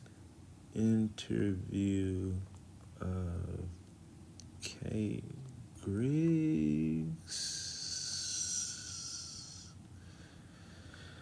Yes, yeah, K. Griggs. Look, man. Watch it. Screenshot it and watch it. All I'm gonna say, screenshot. I know it's 7 hours. I know it's 7 hours. Screenshot and watch it. Yeah, Missy. When I tell you she was the wife of a high-ranking general in like a 4-star something. I don't know what they call them. And when I say she says all the stuff that they be doing, watch this. In fact, I need to watch this in recent times. It's been so long ago since I watched this, probably a good 10, 15 years. Watch this, but I still never forget it. You know, I'm a screenshot it from my damn self so I can remember. But let's get back to this. Before TikTok losing my spot. But yeah. The reason why I was saying that is because, like, look, y'all. Y'all can take it. I don't mind telling. Look, this is my opinion. I don't give a damn what people say. A lot of these new movements be started by people from the other side of the game. I didn't start realizing Sulani, in my opinion, was from niggas from the other side of the game. I'm gonna say it like this. I don't know for sure. Let's just say this. The first time I saw one of the people from Sulani that was one of the main people, it was on Darvid's panel. He came up there to talk about Sulani when it first kind of got big. And I started noticing, yeah, he a little soft. He a little zesty talking. You know, it's cool. I'm not tripping. But it is what it is. You know, ain't nothing wrong with it. But I'm always looking at it like, okay, I'm already not even liking the whole Sulani thing like that because of the whole, you talking about Al Morocco and whatever, some other stuff. But then I realized that Prophet was a main person. And then I started, and y'all know how cool I was with Prophet. And not that I don't know for sure or whatever, look, but I didn't start really listening to the tone of his voice closely like that. And then I started listening and I was like, is he on the other side of the game? I don't care if this gets out and he can come back, he can come and defend himself, but I got a problem with people conspiring together and creating new things. Because I think if a new movement should happen, it should happen organically. And if it happens organically, it typically isn't going to be headed by people who are all one type of way, whether that be all Masons or all goddamn, it could be all people from the Nation of Islam. You know what I'm saying? Or whatever. But all same thing. All LGB, whatever. Is that a coincidence? Or am I just being a little extra? You know what I'm saying? And I started listening to his voice, and I was like, "Oh man, I didn't even notice that." You know what I'm saying? Because I was real cool, I'm still cool with it to a degree. Not really, you know, because that whole Solani thing, and we kind of went back and forth on the panel, and I'm just like, "Y'all do y'all thing, man." But he got some good knowledge. I ain't mad at his talking points and stuff like that. But I feel like they're trying to usher in something different. You know what I'm saying? And it's almost the same thing with the Black Lives Matter shit. You know, I wasn't on no Black Lives Matter tip, but the whole organization was full of LGBT wonders. You know what I'm saying? And it makes you wonder, how do these people keep all of a sudden being at the top of these movements? Now, you know, I'm going to get off the subject. We're going to get back to the richest woman in the world. I know that's a little touchy. But that's not, look, man, if anything happens organically, it might be one dude that's in there that might be on that side of the game, a woman and another dude, and random. It should be a bunch of random people that just randomly are all following the same course of advocacy. And all of a sudden you all move it forward and you create something. Or you create a movement of some type. When everybody's on the same of anything, y'all, anyway, let me go. Including sexual ones. Have they presented a fucking piece of document? Yeah, that's me going out. Have they presented any piece? Let me see if I can just start back. I did my little diatribe real quick. Okay, let's start right here. Fathers, social... Years old, her mother and shit. and ain't no proof. Oh, I'm mad than a bitch now. I was Thanks mad. to her father's social standing, she was quite privileged. For example, she was taught the social customs of her wealthy white family, proper etiquette, how to dress, and in general, how to be and act as a lady. All of this would hopefully allow her to be a lady of society. But she married a nigga on y'all. With all that money, she took off and... I was mad. This is being real time. I guess it keeps going. Would spend many hours in her grandmother's room, enjoying her company. In Georgia, it was prohibited by law to independently free slaves, meaning even if slaveholders wanted to, they couldn't change the status of their slaves to free. Because of this, it wasn't until in 1865 that Amanda was freed. That's a bunch of bullshit. You gotta think about this. Hold on. I got census records. Watch this. You know what? I'm not even gonna pull up the census records. And she's beautiful right there. But you gotta think about this. We've heard and seen documents of people being able to become free. People paying for their freedom. There's actually one of my ancestors that shows that that they paid $3,000 for their goddamn freedom. Hold on. Okay, whatever. I can't find. I don't. It's like I said, I got. Yeah, I don't even remember that. I don't know what the hell I'm talking about on that. I'm like $3,000 for their freedom. Who the fuck am I talking about? I'm trying to really get through this, so I can't find the document. But we've heard it. You know, people can be. So you got the wealthiest man in the world. They're gonna tell us that. Oh well. Unfortunately, her status could not be changed to that of just a mere slave. But basically, I know what I'm trying to say. Basically, okay, no, here's another thing. Okay, here's a dude that pops up. But basically, they're trying to make a reason for why her mother was still in slave status and why she was still in the slave status. Marry her first white cousin called Charles Eubanks. Unfortunately, her status could not be changed to that of just a mere slave. These people and their propaganda, dude. She left her 16 years old that Amanda was freed. When Amanda was 16 years old, she left her father's plantation to marry her first white cousin called Charles Eubanks. So this story is going to get kind of convoluted. They're saying she got the last name Eubanks from this YT dude who was her cousin that she married. Which, again, is crazy. Why would she be marrying her cousin? But, okay. This is what they saying. Because her name was Amanda Eubanks. I was wondering, like, why was her name Amanda Dixon if her dad was Dixon? And they're trying to say it was Amanda Dixon, and at some point it became Amanda Eubanks, which it was. And sometimes in the newspapers you will see Amanda Dixon, and sometimes you will see her referred to as Amanda Eubanks. And then she also gets later married to a dude with the last name of Toomer. But they still usually refer to her as Amanda Eubanks a lot of the time, or Amanda Dixon. But we'll keep going. But, the other thing, my bad. The other thing is 2 children were left money as well. Their last name was Eubanks. And I think I was trying to say, so you trying to tell me this YT dude got with that hella mulatto, YT looking mulatto chick, and they done had babies that come out to where y'all would even call them Negroes? That would further wash out the white, okay? And so the story is really all over the place, but it starts to come together toward the end once I start looking at more newspaper clips. Together they lived on a small plantation in Floyd County, Georgia. Come on now. Now, I haven't seen this in a newspaper, and I'm going to try to find it, and it's possible. But at 16 years old, and maybe, old times, but at 16 years old, you want to tell me she married this bulb-head-ass white dude cousin?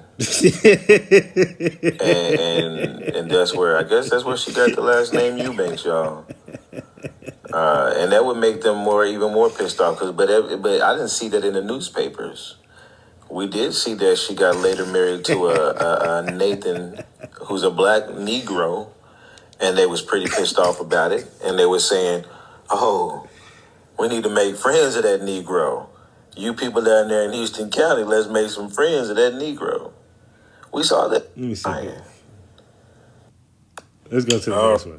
Okay, y'all, this is how they say she took on the Eubanks name.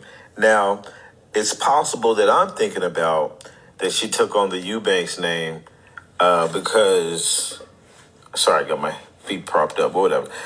She took it on a Eubanks name because that was her real mother's last name, is what I'm thinking. And they didn't put the Dixon name on there. But they're saying that at age 16, no, she was the child of a great in bondage person. And Now, I know what I'm trying to say. So what I'm trying to say, what's up, Lily? What I'm trying to say there is that I'm wondering if the Eubanks name is the name of her slave, so-called slave mother, and they're trying to cover up the name by saying, well, she got the name Eubanks from her from being married to her cousin at 16 years old, and they didn't have no children together, and it didn't last that long, or whatever, or maybe they had children, or whatever. Maybe they said let's keep going. And so, and at that, and this is what the world around this time, okay? Although the couple wanted to marry, they couldn't do so legally in Georgia because at that point in time, certain laws prohibited the marriage of interracial couples. And the richest person in the world couldn't get married. His daughter couldn't get married to her cousin because of Georgia laws. They couldn't drive. Yeah, I do. I'm saying that's what I'm saying. Like, David Dixon left all this money to her. If she's the richest black woman in the world at the time, that means David Dixon was one of the rich white folks at the time. And so you mean to tell me one of the rich white T folks couldn't figure out a way to get his loved, endeared daughter, negress, married on paper to this YT cousin at 16 years of age? I don't know, man. It just sounds crazy. Basically, to me, it just says, hey, there's no paperwork and no proof of this marriage, but just understand they were married, and that's where the name came from. Well, why would her last name change?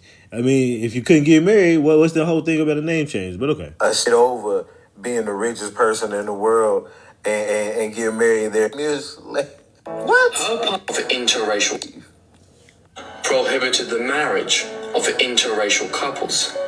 It's not known if they got married in another state where these laws didn't exist, as there's no proof of a legal marriage ever taking place.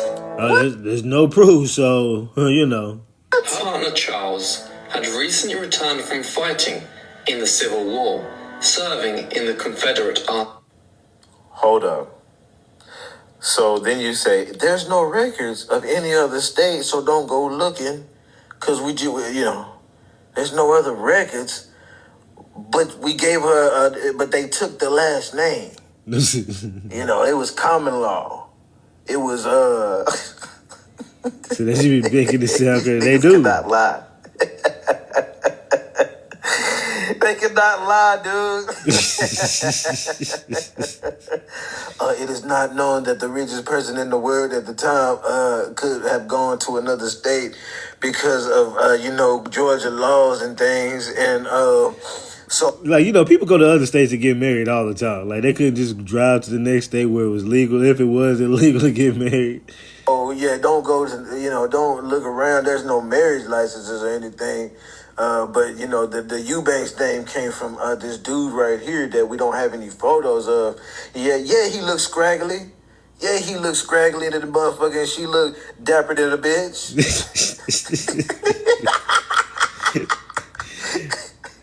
Yeah, come on now. Yeah, he looked like he... They want you to think that she got with her cousin that looked like this, and she was looking beautiful, little mulatto looking or whatever, and she was dressed up like a proper, whatever, a rich kind of person, whatever. What's up with all these people keep wanting us do these games or whatever? But and they want you to believe that she got with him. Like, even if why would she get with this dude? First of all, that's your cousin. Second of all, if you're going to get with your cousin better be fine as hell or something. There better be something that's going to attract you to this cousin. You know what I'm saying? Unless it was forced. but nobody said it was forced, and they would have loved to say something like that. They probably just didn't think of it. You know what I mean? They try their hardest to throw some hard stories in there. Fucking Jonathan. Had recently They playing, dude.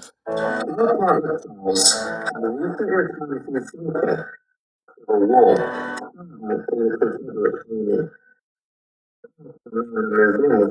She had a son called Julian Henry, and in 1870 she gave birth to Charles Green. Both went on to become part of Georgia's high society. Weren't those different last names? Hold on, yeah. Let me listen to that again. I think those were the two names, but those were two different. Hold on, let me listen to that again. The Confederate Union. Charles. They had a son called Julian Henry, and in 1870 she gave birth to Charles Green. Both went on to become part of Georgia. Julian Henry and Charles Green. I don't even think those were the names on. I think it was Julian Eubanks and Charles whatever. But we'll keep it going. Names? Yeah.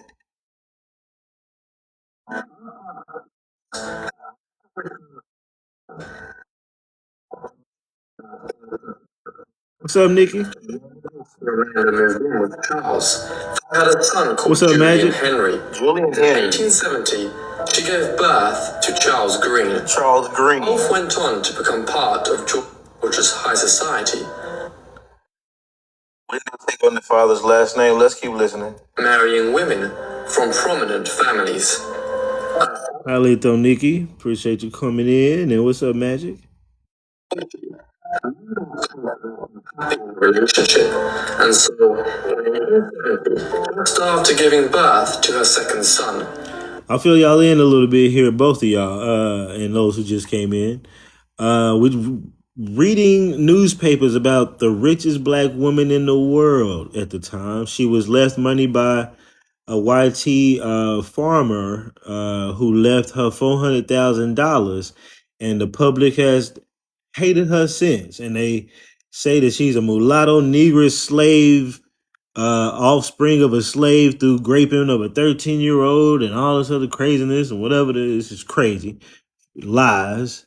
But that's kind of what we're into. So right now we're watching a little bit of a video that talks about it. This happened in the 1800s, but they still talking about it today, 4 years ago.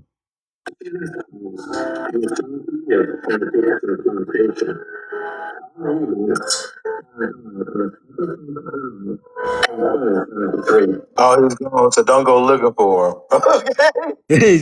Yeah, so that's another thing.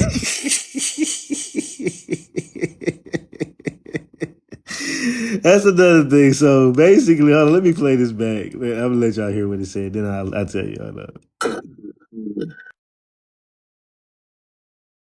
Weren't those different last names? Listen to this again.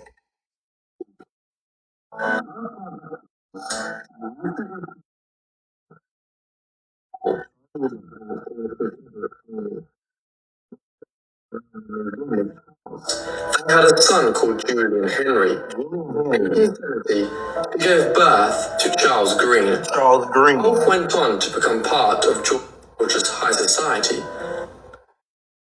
When did they take on the father's last name? Let's keep listening. Marrying women from prominent families.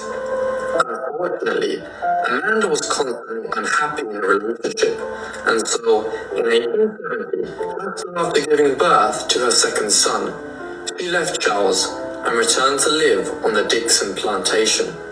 Charles Eubanks then died on the 31st of July, 1873. Oh, he's gone, so don't go looking for him. Okay. Okay, so this is basically, I know why I'm laughing.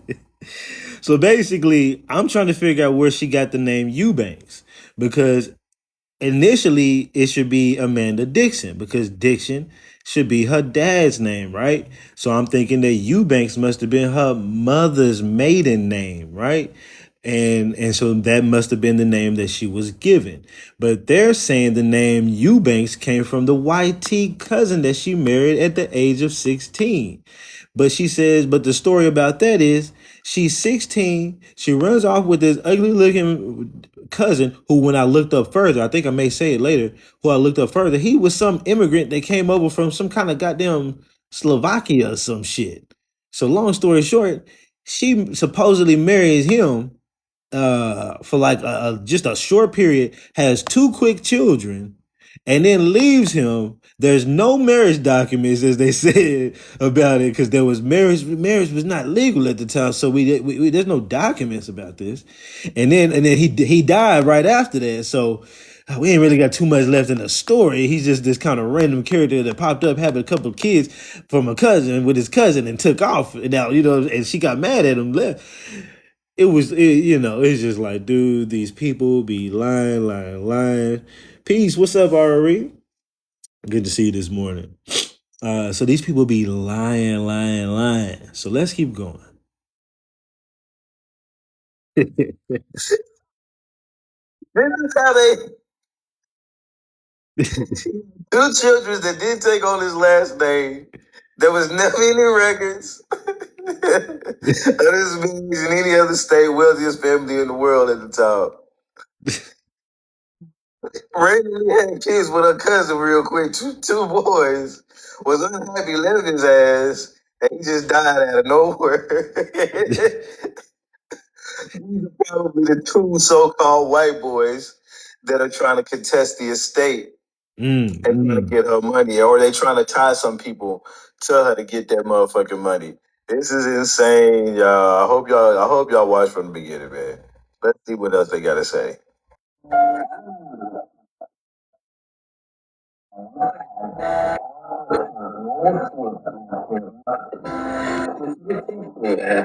Oh, he went around them niggas. Is this where they get? Is this where they get? Oh, we don't raise it in the white ways. This ain't gonna be you TikTok really fucking. We don't raise it in the white ways. She done went to school with niggas. This white man that you can't go looking for. Okay, and these white children she had, y'all didn't know about. And then she took off to the university at age 27. The woman in the world needed to go to college. And it's these niggas that to corrupt her. Watch. It's from 1876 to 1878. After this, she returned home to the plantation once again. 1876 to 1878. A lot of those papers was 1876 to 88. Those papers where she got that money was in 88, 85 to 87. So she would have gotten her inheritance while she was so called there. Let's see where they go. The 18th of February, 1885. Okay. David Dixon suddenly died. This was very important for his relatives, as it was unclear how his will was going to be divided. And of course, everyone wanted. It wasn't unclear how his will was going to be provided. Let me see if I can pull up that fucking. Yeah, because we know in the newspapers, it wasn't unclear. In fact, he hired attorneys and he was pressing them to make sure that his will was to go through exactly the way he said it. Remember, we saw, I'm probably about to pull it up, but remember, we saw it in the newspapers. So for them to throw that in there like, oh, it was unsure what he wanted. No, this nigga knew exactly what the hell he wanted. What the hell you mean? Unclear my motherfucking ass. He had gave 400,000 to her. And see, look, Julian and Charles. Now he said Julian Henry and Charles. No, Julian something and Charles Henry. Julian, it wasn't his last name, Eubanks. But notice here is Julian and Charles Eubanks. But he said it was Julian something and Charles Henry. Y'all see that? But these were colored kids who were left that money. Yes, I'm asking. Are you talking to Magic? So these were colored kids who were left that money. But would these people be labeled as colors, being almost like a quadroon, 1/4 white, no 3/4 white at that time, and 1/4 American Indian? Uh, you know what I'm saying? Like, and again, the names here, those are both the same names, but at the same time, he gave them different last names, and I still don't. Right now, I don't understand. I might figure it out later, but I may have never. I think he was just lying, to be honest. Let's keep going. And hundreds, several thousand to some more colors that y'all put down in the newspaper and all this other Oh, stuff. that's about the end. Let's go to the next one. But yeah, so basically that's that. Let's go to this. The sound was removed from this. I probably have to go pull up that video. Let me see how much of it plays. Looks like I'm doing a lot of explanation and I'm back into the papers. Okay, I was putting together the whole idea that the Julian and Charles Eubanks was this. So really, this is what this video is about. Yeah, because I'm pointing at that a lot. So they lying about something, and I knew it at the time. And I got pulled that back up. Let's read. This is a different one. No, we read that one. We read that one. So I think that was kind of me going back over and kind of realizing things. So that's fine. They took the sound off. Look, man, we about to continue, but if you've been watching, let me wipe my camera. If you've been watching since the first one, Yeah, that's true, I correct. ain't never heard this story before, and I'm gonna Google to see if I can find more shit about it. I mean, but we may have just uncovered a hidden story of whitewashing. I mean, there's so many other stories they whitewash, so that's nothing new. But, another hidden story of an Elon Musk like black woman that inherited money from an Elon Musk black dude. David Dixon, in my opinion, right now is black.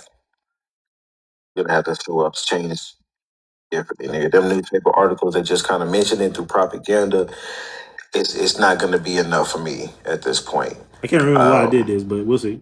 I gotta see documentation, nigga. And I'm gonna look. Y'all best believe I'm gonna look. But, just think about it. This story has not, that I know of, hasn't been heard. So like, share the shit out of this, man. Like, this woman shouldn't have this woman and this man shouldn't have their reputation whitewashed and besmirched. Not only do you whitewash it, but then you add in a fake story of slave rape. These people are fucking sick. I'm going crazy. Yeah. A frequently raised point was that David Dixon was not of sound mind when he wrote the will. That's that bullshit, right? He said he was not of sound mind when he wrote the will. I wish I had the newspaper clippings in here. You know what? Let me look at my phone real quick. Let me search David Dixon on my phone, or Dixon. Man, I must have did this like so long ago that the receipts on this must be. It must be either on my old phone or old something. Hold on, let me look over here real quick. Eubanks. Yeah, man. I don't know where my damn receipts is. It might be on the phone that I'm on. It might have been when I was using this phone. Crazy. Okay, whatever. Density shit. Members insisted that he was unduly influenced by Amanda America and Julia Dixon. Some family members even went as far as to say that Amanda wasn't actually his daughter. The case was first resolved by a probate court, which ruled in favor of the will. Exactly. Yeah, they just repeating the same stuff. Following an appeal and lying. In November 1885, it went to the Superior Court of Hancock County. Again, the court upheld the will's validity. And we seen that in the newspapers. Supreme Court upheld that she was the daughter, she gets the money, and that's what was in the will, and he fought for that. Not happy with this result, Amanda's restless distant family members appealed once again. I was about to say, is that a Mason symbol? Oh. Y'all know me. But okay, so they're trying to twist the narrative of the Supreme Court. The Supreme Court only got involved because the other side of the family kept pushing it. They're trying to say that, well, it was unsure what exactly he wanted, so it had to go to the Supreme Court to be decided, which we saw in the newspapers. He profusely hired attorneys to make sure that he got the language and the will through exactly the way he wanted for Eubanks or for his daughter. To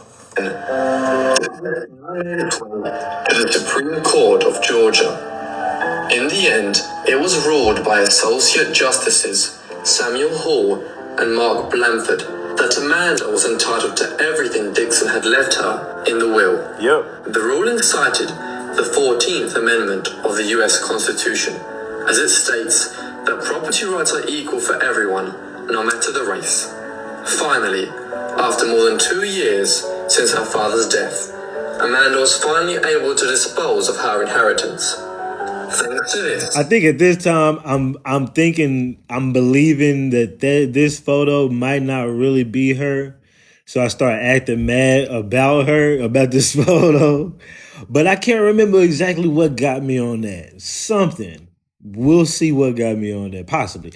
I hate that last video kind of had the sound removed because I'm wondering if I missed something in that video. But we'll keep going. became one of the wealthiest African American women of the 19th century. As a result, Never in those documents did you see the word African American. Never in the newspaper. Keep that in mind. You never once saw African American.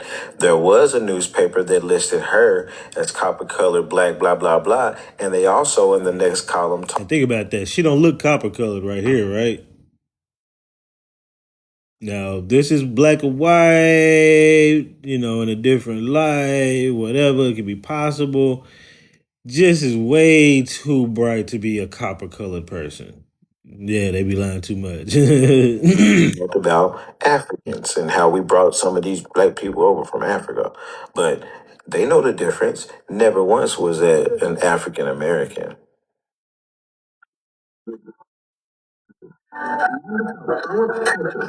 and discontent that she left her family plantation on the 15th of July, 1886.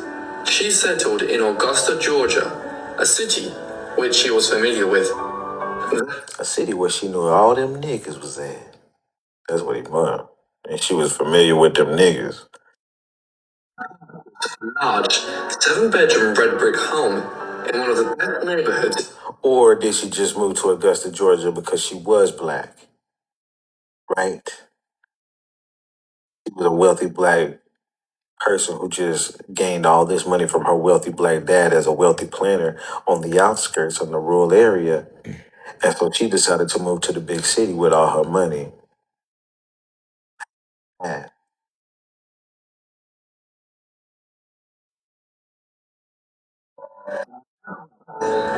Become part of the elite black community in the city. Her intelligence, They took her in because she had money. good nature and wealth made her well liked and known by much of Georgia's high society. On the 14th of July, 1892, Amanda married Nathan Toomer. Her husband was similar to her in many ways. Like Amanda, Nathan was well educated, wealthy, and mixed race.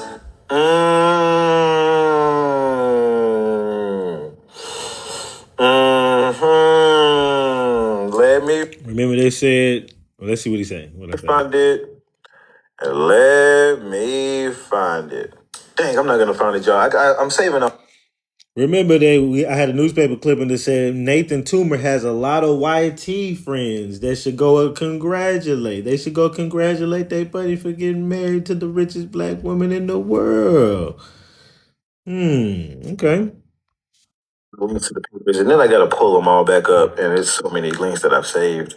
But It showed on that paper, like I showed y'all, that she married a guy, a colored boy named Perry. It never said in there that he was a mixed race. It never said that, but I don't know, But it said that he had lots of white friends in Houston County, and that his white friends need to get a little close to that bread. You know what I'm saying? Boy, it's crazy. He too had been born into slavery, yet he learned the ways of upper-class white gentlemen. He threw him a slavery story. They threw him a slavery story. He too was born into slavery and just somehow came to be one of the elites and got with this girl full of bread. Oh my God. And I don't want to have to go looking into his story. You know what I'm saying? Oh my God. I'm going to focus on Amanda right now, man. But it is one of them crazy things. Any black person they talk about has to have a slave background story, and they gonna mention it, nigga. If they talking about you and you black, they gonna mention it. But God damn, boy, they be lying. He worked as personal assistant to Colonel Henry Toomer. For various months after her marriage, Amanda had many health problems, which were constantly attended to by the family physician, Thomas D. Coleman. Eventually, her health did improve, but it would again deteriorate due to a stressful family ordeal. Oh, shoot. Her health deteriorated due to a stressful family ordeal. We're stressed out. What? It's not funny. They literally try to contribute her health problems to being with that nigga. Y'all get it? I hope y'all get it. Her youngest son, 23-year-old Charles Green Dixon, who was a married man. Charles Green Dixon? Is Green his middle name? But again, remember, it was Eubanks. But they're trying to say it's Charles Dixon now, because Dixon ties him to David Dixon, right? But Amanda wasn't Amanda Dixon when she had the children. She was Amanda Eubanks, right? So why would Amanda Eubanks name her children Charles Henry Dixon when really it should be Charles Henry Eubanks? And in the newspapers, it was Eubanks. In fact, it was Eubanks in the newspapers. I bet he took her last name. And exactly, you can see what's going on. They lying, taking identities, and not keeping their story straight. The longer I went through this, the more I kept seeing this kind of shit. And I'm like, nigga, this ain't making no sense. Charles, another one, so you got these children that now they giving them the last name Dixon, but we know for sure in the newspapers their last name was Eubanks. And he said that they came from the marriage between her and this other white T dude from a Eubanks. And now now this same dude is giving them the last name Dixon. Playing games. But think about this though. This dude never said their last name were Eubanks. Never once did he say their last name was Eubanks. He said that white T dude's name was Eubanks, and for this whole time he's been calling Amanda Dixon. He ain't really said it was Amanda. I think he may at one point called her Amanda Eubanks during that one little time, maybe, but for the most part he's been sticking to her. She's a Dixon, not a Eubanks. These two children therefore must be Dixons, but technically they Eubanks because apparently you the one that said she had the children with the Eubanks. And in the newspaper, they were Eubanks. But in the newspaper, they were colored. That's also not a fucking colored, right? Well, it's hard to tell, but in that blurry photo. But they done grabbed a white tee photo. So let's keep going. Dixon, that makes sense. He would have been Charles Green Eubanks, right? Because this dude was supposedly the son of the white Eubanks, Charles, right? This dude can't even keep his fucking story straight. They can't even keep. So he took on his grandpa's last name. So is she goddamn Amanda Eubanks? Is she goddamn Amanda Dixon? If the cousin was Charles Eubanks, why would the cousin all of a sudden have the grandfather's fucking last name? Especially when he had the father's last name of Eubanks. Remember when I said earlier, what's their fucking last name? No. Think about this. If the dude's name, not this bitch, if the dude's real name is Charles Green Dixon, that means that's her brother, Amanda Dixon. The dude's name, Dixon. Dick Dixon, whatever his first name is. Dan Dixon, whatever, the one that gave her the money. Gene and all them, that's probably her brothers. And they done turned the story into that being the cousin. And it may not be brothers. This is insanity.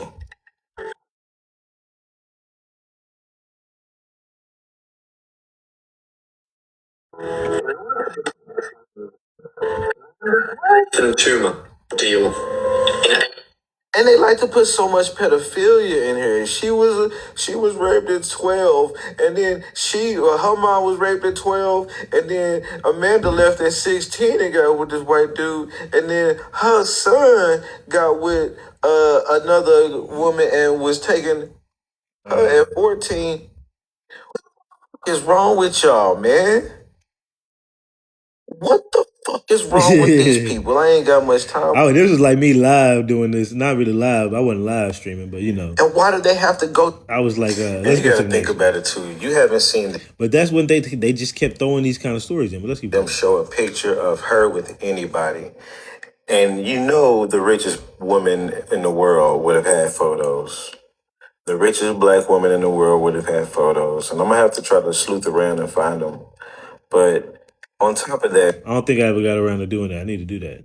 You gotta think they didn't have a photo of her with the first fake husband, that Charles Eubanks dude, bulb head looking fake dude, and they was like, well, she got with her cousin and he died, and then whatever, this dude right here, they was like, yeah, she got with her cousin and he passed on, whatever. And then, now they're talking about how she got with Nathan, and that's in the newspaper that he was black, colored, but they're trying to explain him as a mixed race person, and they're trying to say that they don't have a photo of that either of them together, which they would have had in the late 1800, man. Photos was for sure out there. And they're not showing newspaper articles and shit. They're not showing this whole time. Again, y'all, this whole stuff started from a string of newspaper articles that told the history. That told quite a bit of the history, at least as far as the aftermath during the years where she was getting the inheritance. But let's listen. Let's go. 1893, her youngest son, 23-year-old Charles Green Dixon, who was a married man, became infatuated with his stepsister, Mammy Toomer. Come on, man. Come on, man. So now her son got infatuated with his his stepsister. 1993, her youngest son, 23-year-old Charles Green Dixon, who was a married man, became infatuated with his stepsister, Mammy Toomer, who was just 14 years old. In order to protect the young... Mammy Toomer would have been her daughter. So he's basically trying to say that... Hold on, Mammy Toomer would have been... He said his stepsister. Oh, his sister. What? Stepsister? Oh, Toomer. Toomer is the last name of the black dude who supposedly was mulatto now to him that she got with. So what they're trying to say is she had a child with Toomer, and that child, her other child, her oldest son, started being infatuated with his stepsister through the other marriage. You see how crazy they're going with this shit? Like literally, and they're trying to say that he had to try to get away from her. They had to try to get them away from him and all this other shit. I forgot I'm supposed to be doing that. That's at 11. Okay. I got an appointment to go possibly get a car, so I'm it's at 11, and I'm gonna go through this a little bit longer, but I'm just kind of curious. I don't know if I want to get that one or something different. So I'm anyway. Had to send Mammy to a convent school in Baltimore, Maryland. However, this didn't deter Charles. With the aid of 3 accomplices, 2 of whom were his in-laws, they planned to kidnap young... This is the first thing they've shown. Let's read it. So according to this, up until this point, he got with some chick, raped her pretty much, and pretty much a baby came out of that.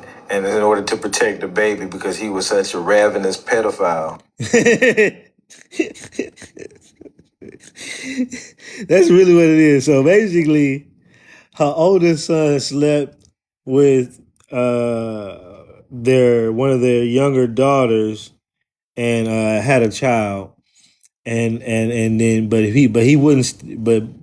he wouldn't stop coming at her for he kept graping her, I guess, still after that. So they in order to protect her, they had to do something. So it's just like this story is crazy what they're talking about.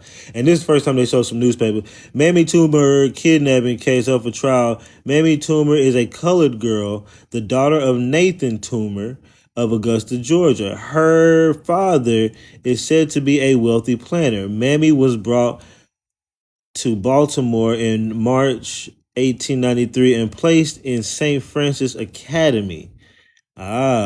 Later, Dunbar Walton, a young colored man, Carrie Wilson, also colored, Louis E. Franks, a YT hack driver, and Everett J. Whatever, Waring, a colored attorney of the city, were indicted for an alleged conspiracy to kidnap Mamie. For the ostensible object of the alleged conspiracy was to enable Charles Dixon, the man on whose account Mamie had been brought here, to meet her in Canada and marry her. The case is being tried without a jury. So he's trying to...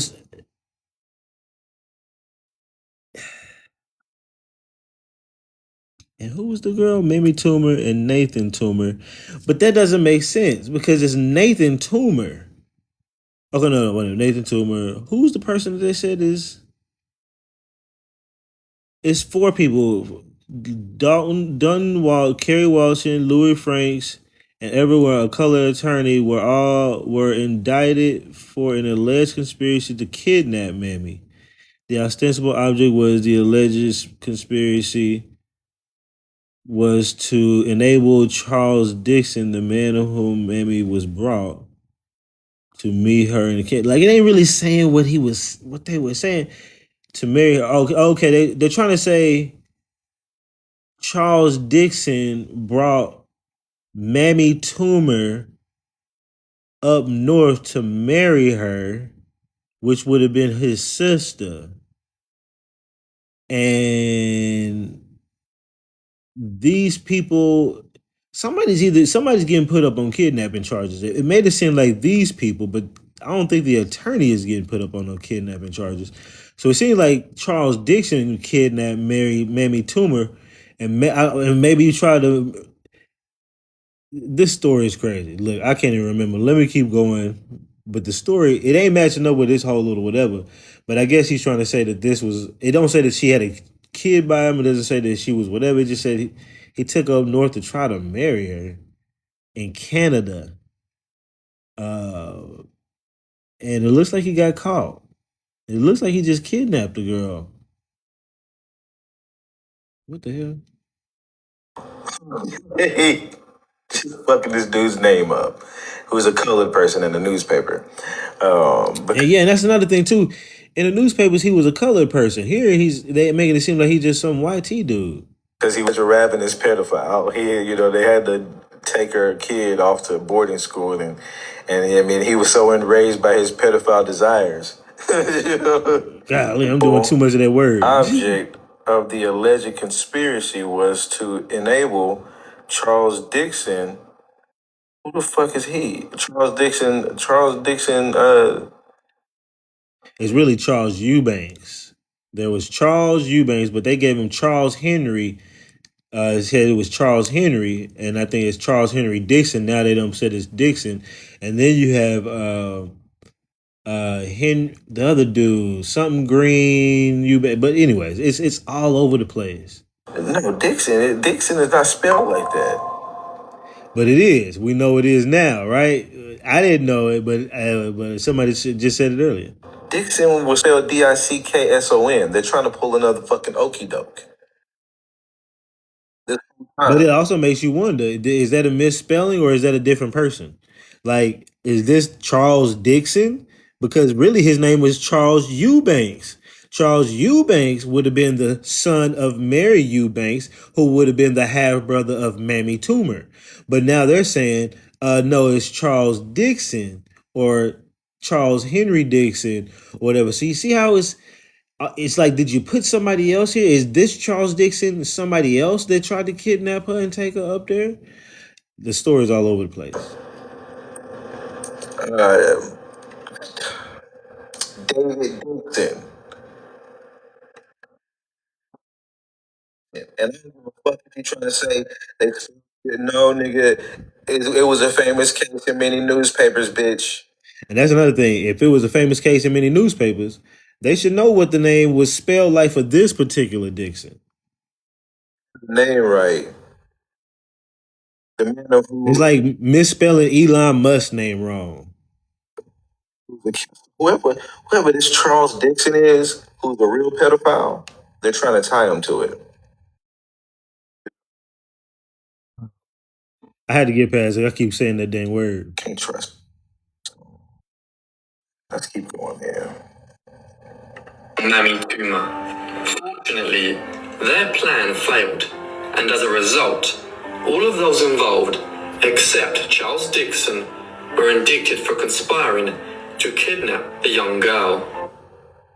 So they planned it. It didn't work. I don't even know if they even tried. So they really are trying to say that these people helped to bring them or something, alleged conspiracy to enable. Oh yeah, to enable Charles. So basically the people who were his enablers got indicted, but the person who was trying to do the actual K thing didn't get indicted. You see how stupid this is? About it. What's up, Judah Lion? Around a month in Baltimore, the ordeal was behind them. So Nathan and Amanda traveled back. A month in jail? I don't know. Hold on. Back home to Augusta. Sadly, they were discriminated against when they were denied their first-class seats on a Pullman car. Due to this, they had to change their travel plans. As a result, the journey home was very unpleasant. Conditions while traveling were not ideal, and the very high temperatures caused Amanda's health to once again take a turn for the worse. The couple finally arrived home. So she's been living this whole time. So earlier when she said that nigga said multiple times she was feeling sick from her relationship with that black dude, Nathan. It didn't, apparently it wasn't life threatening. It was just something to mention real quick. She got with a black man and he was of greater high esteem than a slave like her. And while she was married to him, she was greatly, all that nigga dick.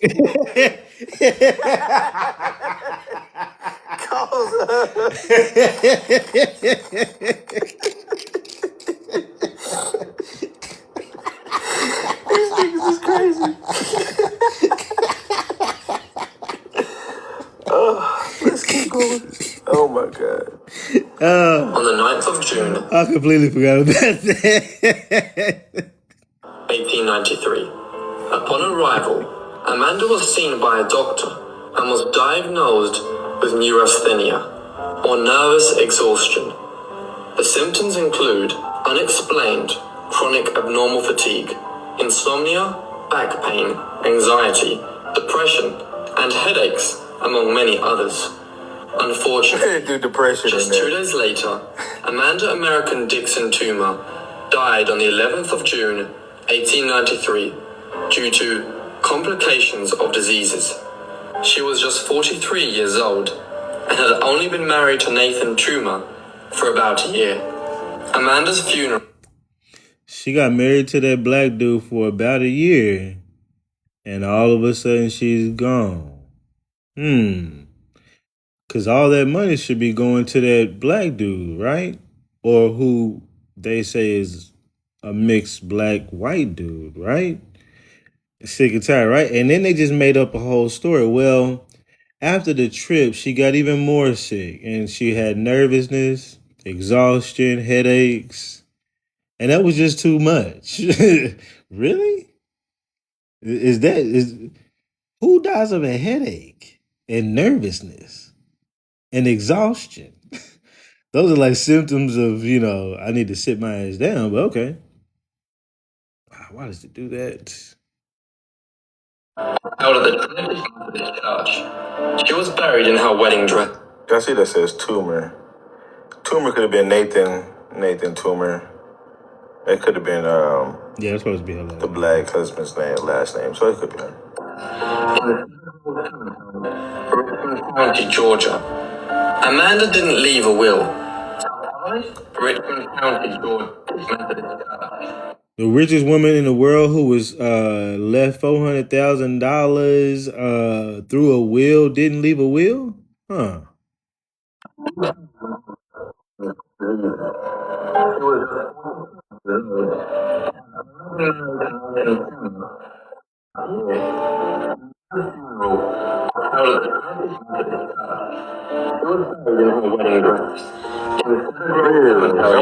Richmond County, Georgia. Amanda didn't leave a will. Following her death, Daniel ensued. Again, In the end, I it was know. out of court with her mother, husband. Davidson, wife of Nathan Toomer, about her, a true Christian, a loving wife, a devoted mother and daughter. Stay tuned, y'all. Y'all know we going deep. Yeah, for real, foul play. The sound was removed on this. Hold on, y'all. Let me look at my little message. Hello, this is Carmen.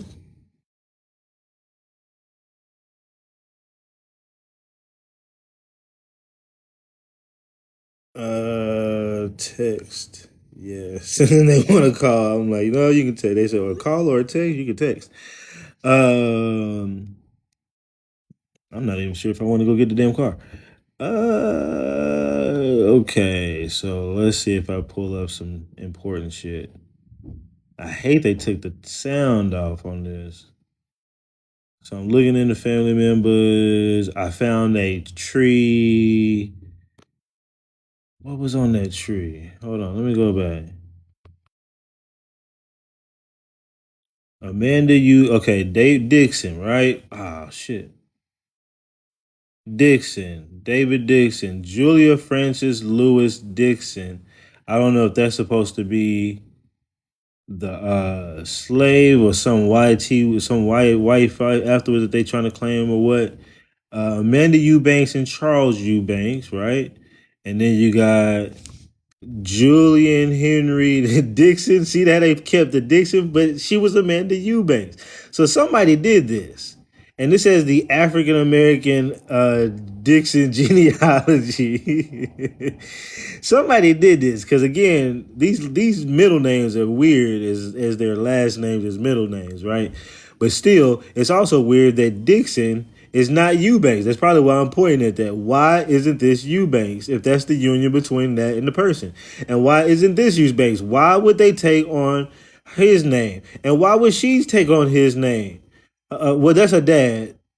That makes sense. My bad. She took on her dad's name, supposedly. But they should be taking on their name. But they said that they were married. But that's why they try to say, well, technically you couldn't get married back then on paper. So that makes them Dixons, I guess, right? And then from the Dixons, you have these folks. These folks would be the folks who are trying to fight to get to get the money away from her. To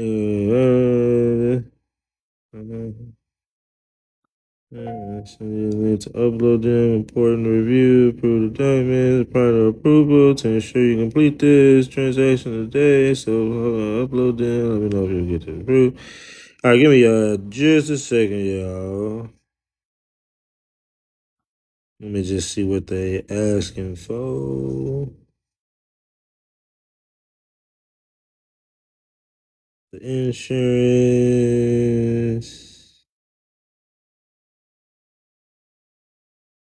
Let's just say get it 3 minutes, bank statements. I've already uploaded those. I'll do that again. And I'll do that too. All right, I'm gonna go through this a little bit longer. I'm gonna have to get off here. I mean, shit, they can wait. I'm just buying them up and whatever. All right. So yeah, so that's the whole thing there. Oh yeah, I can't hear it, but I did find that, and I forgot what I found that in. Looks like I'm talking about that, probably explaining that. Let's see. It says the Columbus Time is noticing the filing of the will of the late David Dixon in Hancock County. Says the principal heirs is a colored woman, Amanda Eubanks, right? Eubanks, who shares in that 1400 whatever. It says the Times also says that two other beneficiaries of the will are Julian and Charles Eubanks, are also colored. Okay, so they wouldn't have that much color, but their last name was Eubanks, and they were always mentioned as Eubanks. But somebody wants to put over here Dixon. That's probably why I'm going in on that shit. You know what I'm saying? That's even more so showing the trickery. And then I saw this. This is the book that I found, which is called David Dixon's and James Smith Farming. So he was a very known cultivator and planter or whatever. He had a whole book on this whole farming techniques or whatever. Um, Let me see here. The death of David Dixon. Let me see if I can get this. David Dixon, longtime most prominent something in Georgia, farmer in Georgia, unalive in his residence in Sparta on Wednesday morning. It is supposed that his unalive was caused by apoplexy. What the fuck does apoplexy mean? Hold on. Some of y'all might know. Apoplexy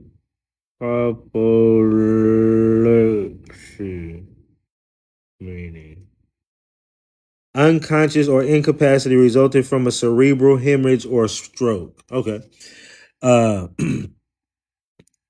Mr. Dixon was something on a farm, and while quite young, he was a close observer and discovered that what he considered were fatal errors on the part of farmers. He had a great love for agricultural pursuits. At 21 years of age, he studied with $1,200. In the 14 succeeding years, be something by merchandising and trading $25,000 in 1845. He invested all his means in lands, Negroes, stocks, and agricultural tools. He purchased 206 acres of land in Hancock County, for which he paid 50 something, whatever. Okay, let me see if this gets cleared up. He purchased 266 acres of land in Hancock County, for which he paid from 50 cents to $2 an acre. He was wonderfully Successful as a farmer, and lands about him increased greatly in value. He made money rapidly until he owned an immense tract of land at the opening of the war. He was worth the princely fortune of $500,000 every cent, which was made him on his plantation. During the war, he delivered to the Confederate government 400 bales of cotton, taking his pay in bonds, which were never paid. After the first year of the war, he planted the cotton, but planted no cotton, but raised provisions for the army, for which he received no pay. Not even in Confederate money, he owed 250. He owned 250 select Negroes, who were worth 60% more than the average. So it's like if you own all these so-called Negroes, this and that, if they were like these so-called slaves or you employed them, you wouldn't be over here just really taking care of this daughter, all this other shit, and everybody talking about you love Negroes. Watch, we're gonna get into that because there's papers about how he loved Negroes. General Sherman, Bill Cotton, whatever. He wasn't around no white folks like that. We already saw that. All right, let's keep going. There's his book, and this is him inside the book. Well, supposedly him inside the book. That's at least where they getting that photo from. Could be whitewashed. Y'all know how they do. And they talked about stuff in the book. Nobody's got a picture of his so-called 250 Negroes. Ain't that funny? They got photos of all this other shit. But I don't think I saw photos of them damn 250 Negroes. And you would think if you had 250 Negroes on your goddamn farm all over the place, that they would be showing up in some of these damn photographs that they got, right? Ain't it funny how they hardly ever just got really slaves working like that? And you would think that that's it, but that wasn't. It was white folks sitting around on that thing. I need to pull that book up, but it was white folks sitting around on there. That's why I stopped on there. So you don't see no slaves, which is funny, right? But okay, let's go to the next thing. We'll decide on one of my videos which one it is, but at some point I'm going to upload all of these videos in succession. Let's see. Amanda grew educated, school, became a husband of a black daughter. Okay, let's read this one. His Negro daughter, Amanda, grew educated in northern schools. Having given her the benefit of scholarship, Dixon set about securing for her a YT husband and a sufficient price in land, induced a young Bostonian named Eubanks to become the husband of his black daughter. As a result of this marriage was two children. But remember, they said they couldn't get married. And they said that, whatever, right? This Amanda Eubanks then and her two children were the chosen favorites in the will. Jeff T. Worthen, the only YT relatives who got anything like a legacy, got it because he never had anything but kind words for the rich farmer. The other relatives named were cut off from a pittance. The other relatives named were cut off with a pittance. Okay? And even that they would lose if they took through, I think that says, into court. Took the will into court. The YT relatives set up a contest to the will, nevertheless, but the Hancock County jury decided against them. During the trial of the case, the private habits of Dixon were mercilessly exposed. Evidence was introduced to show that Dixon could not have been Amanda's father. Dixon's brother, Green, is that where Green comes from? Charles Green. Remember, there's a Green, right? They said it, but then they said it was Charles Green Dixon. But then there's a brother Green. See how crazy this story is? But anyway, Dixon's brother Green was also brought into unenviable notoriety. Unenviable? something like that, unenviable notoriety, the lawyers held that it was unsound public policy to allow a man to cut off his legitimate relatives for the benefit of such a broad. Okay, so think about this. It's like his brothers, Dixon's brothers, and other family members are trying to grab hold of this money. And it's almost like they've done attach their name somehow to her kids when they ain't got nothing to do with it.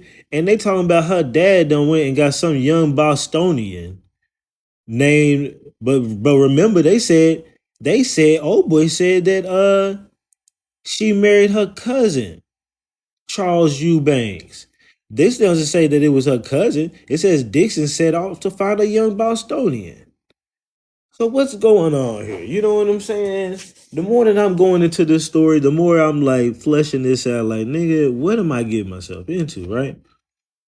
Let's go to the next thing.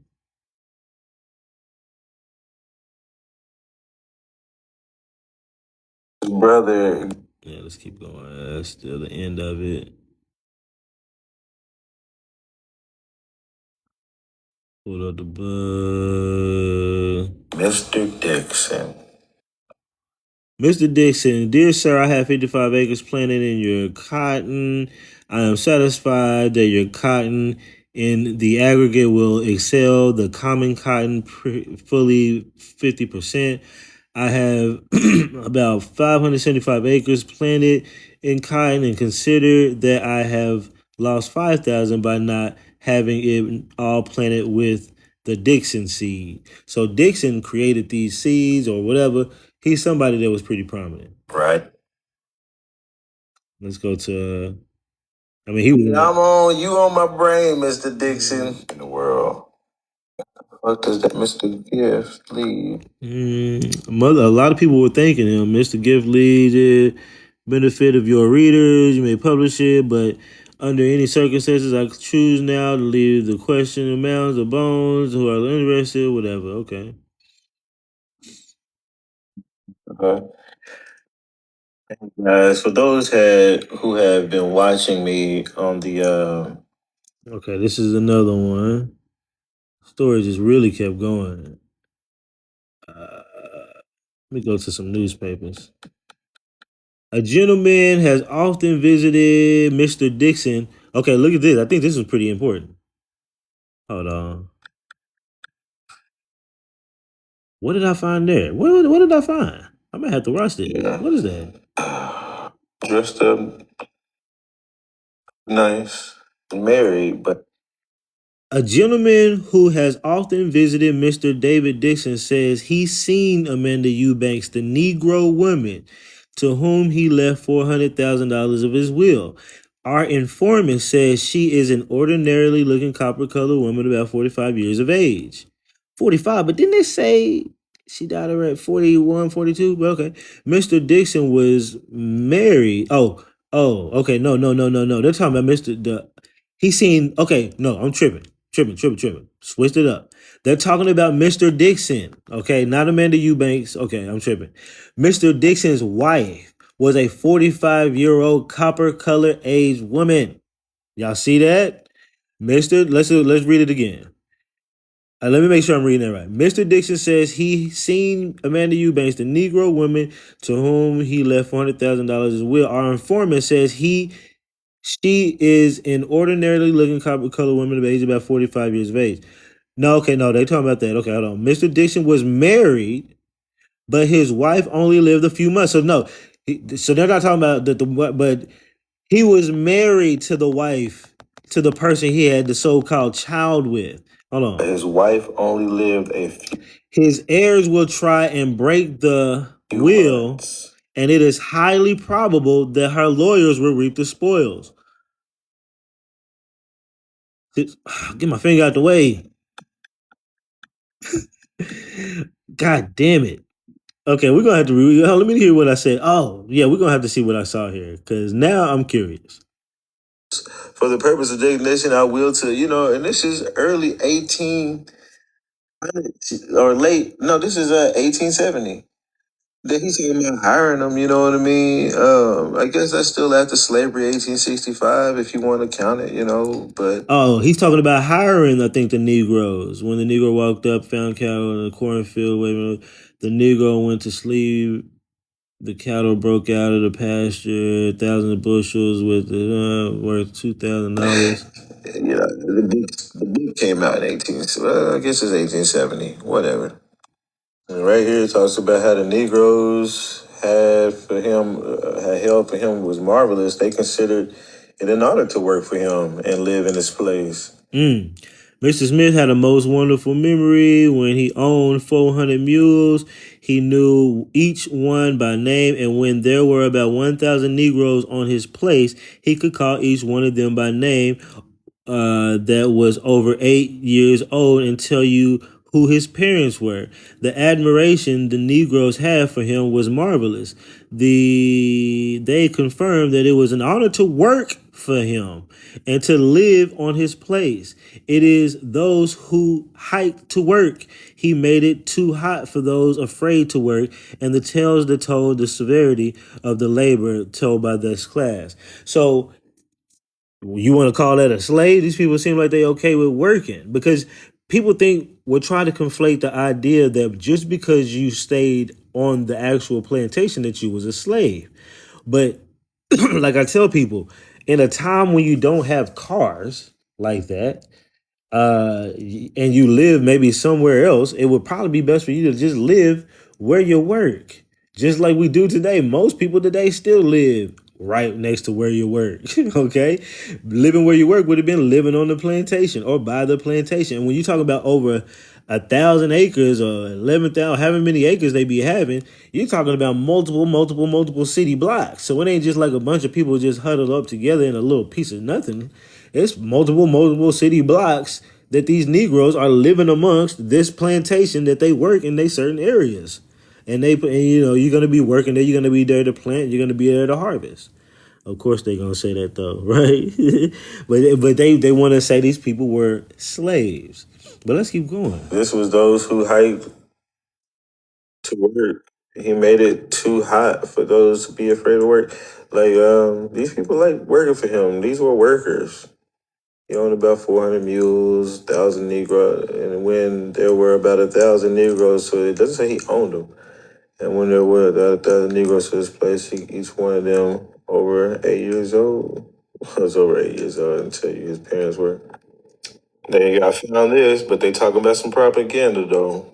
David Dixon, who was 39 years old at the time, had relations with one of his enslaved girls. Why is he talking about it, right? But okay. With his funny looking mustache. Julie was. Does that look like a slave? All dressed up. So that's supposed to be his slave person. But remember, we see that he was married to this person. And look how she's dressed. She ain't dressed looking like no slave to me. Okay? But maybe I'm tripping. But of course I'm not. Pretty nice. Is that slave garments?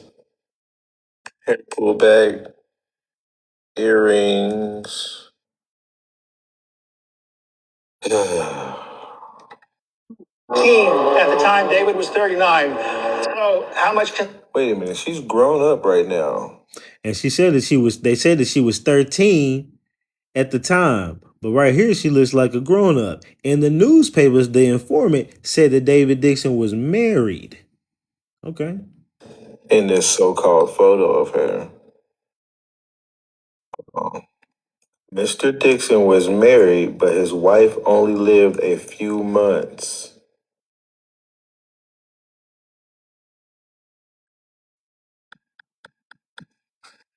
If she was 12 years old, does that look like a 12-year-old?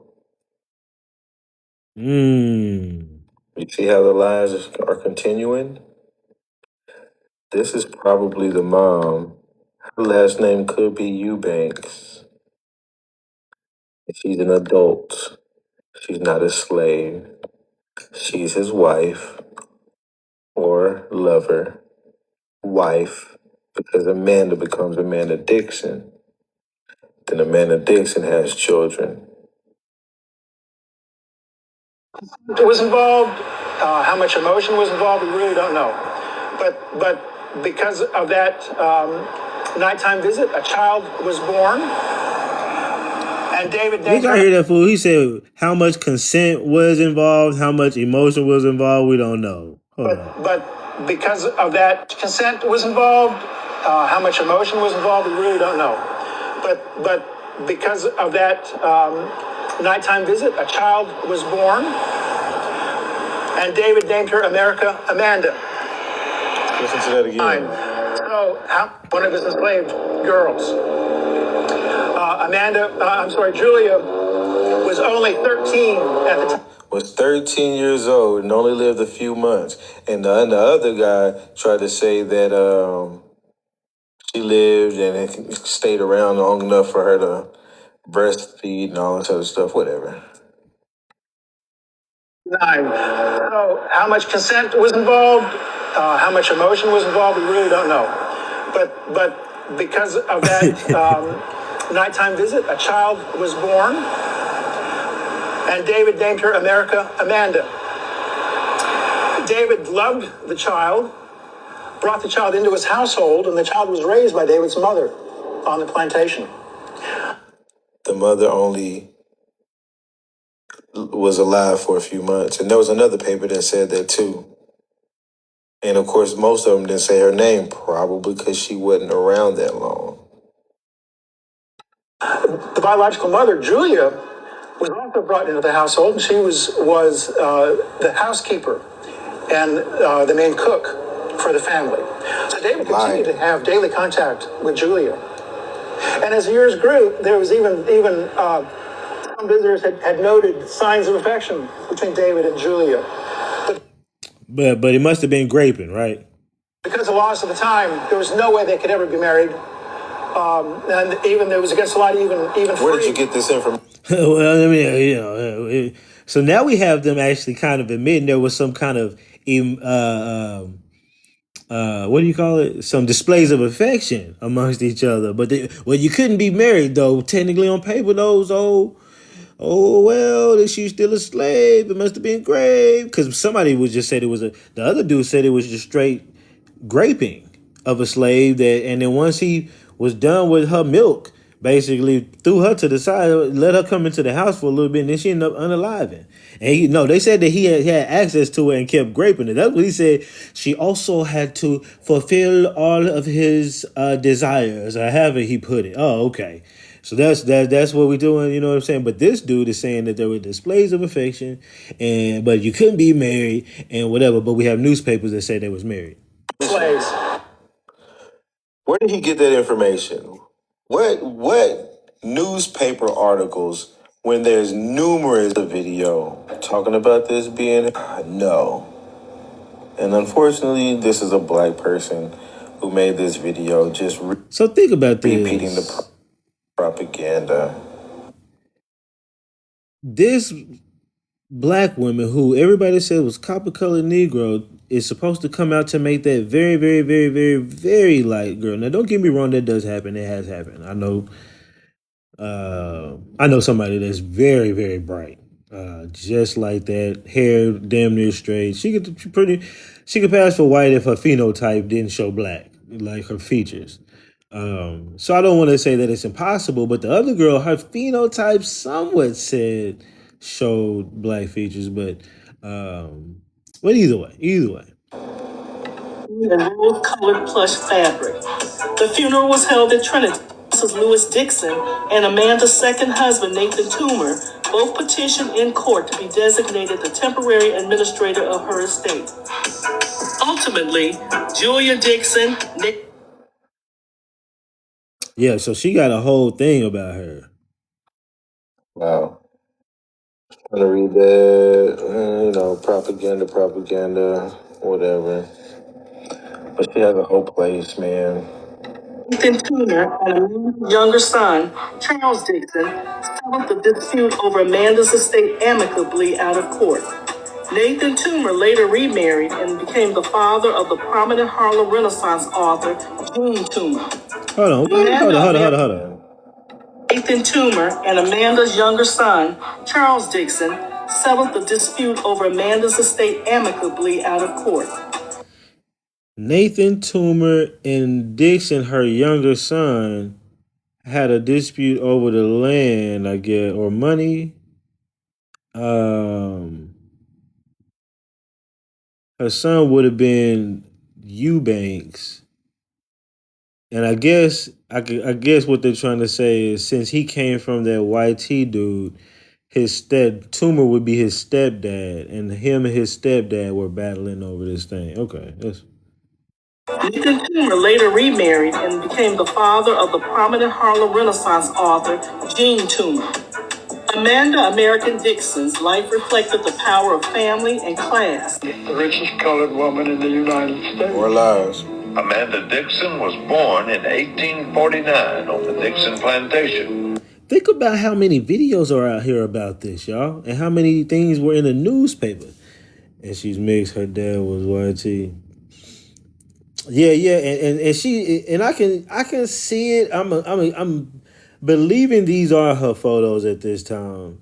I have Charles Dixon in my family, but it's not the same spelling.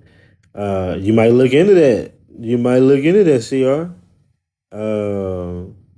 Because I didn't even put it up. Think about it at the time that the Dixon and the Dixons were the same.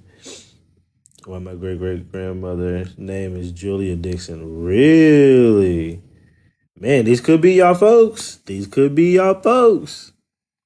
mother, Julia, was a 12-year-old slave who had been 12-year-olds, but they showing this photograph, right? So multiple people had this photograph of her.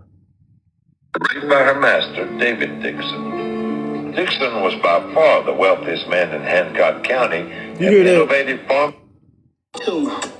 Amanda. Her mother, Julia, was a 12-year-old slave who had been raped by her master, David Dixon. Dixon was by far the wealthiest man in Hancock County, an innovative farmer. Who's paying to have these made? And why? Think about that. Who's paying to have these made and why? Why do you care? Why continue to besmirch her name? Why keep talking about graping over and over again? This happened in the 1800s. Are these people crazy? What's the purpose of continuously having YT men today studying this shit and talking about it on camera? Why? Shit is crazy. They're regurgitating the story that has been passed around. Exactly. The only other thing is for what Nikki just said is for the galvanization of propaganda and the narrative. Because there's no good reason why I would sit here like, man, yeah, I'm connected to this family. We got this money out of this. Let me make a whole story about it to tell about it. My ancestors taking this money and suing these folks and trying to get this money, and then she dying, and somehow we probably got the money or something. It's like, what the hell is going on, man?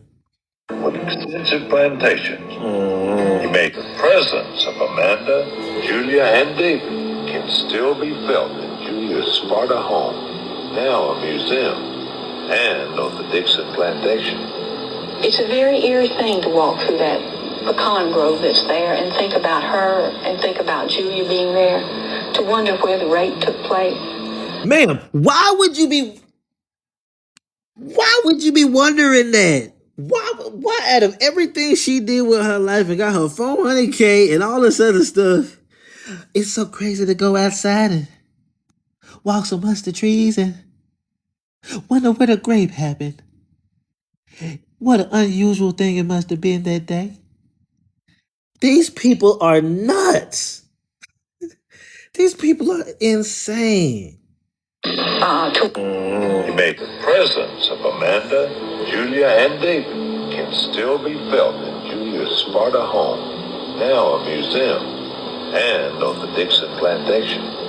It's a very eerie thing to walk through that pecan grove that's there and think about her and think about Julia being there, to wonder where the rape took place, to wonder about people getting up in the morning, seeing the sunrise, experience. How do you go from that to that? How do you go from that even more so? Because propaganda is brainwashing. Brainwashing is repeating things. Like the reason why Tariq got everybody is doing this because he repeats everything the time. Every time he says anything, foundation of Black Americans, foundation of Black Americans, and foundation of Black Americans, and our foundation of Black Americans. Over time, everybody has to feel like they got to become that, right? Same thing with Dr. Umar. He says things 3 times on purpose. Was a fucking weirdo, right? When you don't never hear me repeat a goddamn thing unless I'm just kind of reiterating the story that I'm just talking about. I'm not trying to sit here and brainwash you. And that's the thing here. She's to wonder where the grape took place and to see the people wake up and watch the sunrise. Bitch, how do you go from one to the other? If your mindset is thinking about harsh rape, sorry, I can't keep saying the word, but now all of a sudden you talk about a sunrise? You didn't care about any of that. You just was trying to usher in another repeating of the story, of the narrative, of that whole thing. Because that makes no sense. Who, out of the whole story of everything that happened, who would be caring about that out of all things? Anyway, man, that right there just, oh my God. Eat there as real, living, breathing human beings. These people were the richest Such people. a complicated situation. They were living in such a complicated situation, the rape and the complications. These were the richest people in America at the time. They lying. Yeah, think about that too. Being one of the richest planters at the time, right? Most influential out there, writing books, getting in the newspapers, people just writing you back, thanking you for the seeds and stuff you done came up with. Why would you need to grape a slave? Not to say that, don't get me wrong, not to say that people of high status don't do crazy things, right? But seriously, you know what I'm saying? Like, dude, out of all, and then make that child your favorite child. Like, you could have still got with another black woman if you love black women that much. You know what I'm saying? Not a 13-year-old progeny of a graping of a PDF situation. Like, it's crazy. They done came up with this story, and what's the profit motive? They can make these little centers that they can, make money off of, little museums and shit, and put up little other areas and things, like even as of right now. 17,000 acres of land and bequests for money, aliment, into a relationship with David Dixon's mother. Even as of right now, y'all, as early as 5 months ago, they're still coming up and repeating the propaganda because propaganda works when it's repeated over and over and over. But as I just said, which is funny, can you send to the text now? Appreciate that. But yeah, like they just coming out with another video 5 months at that time. I did this video some time ago about this. And again, why are they still coming out with videos about this shit? Over and over. And nobody does. Let me go to the thing. I need to hurry up so I can start. 1897, y'all. In this video, what made them want to go into this story? These are on here. And as you can see, none of these are going to be showing actual newspaper documents. And you got to think. That's another thing, too. As I'm reading through the newspaper, I found this story in the newspaper. That's why I already kind of had a preconceived idea going into watching these videos of like what had happened. So everything they telling me, I'm like, wait a minute, man. Where the hell did y'all get this information? Because I literally was just reading this in the newspapers. So, and as you look through these, these people aren't bringing in no proof. And who the hell is this guy and why is he? And he could probably be part of the family. And one of them people that got some of that bread and had something to do, or one of the descendants or something. Let me see if I can get to the video or whatever. Amanda's life took another turn when she married Nathan Toomer, a wealthy, educated man of mixed race. Nigga, did they just show Nathan Toomer looking like that? Look at this shit, y'all. When she married Nathan.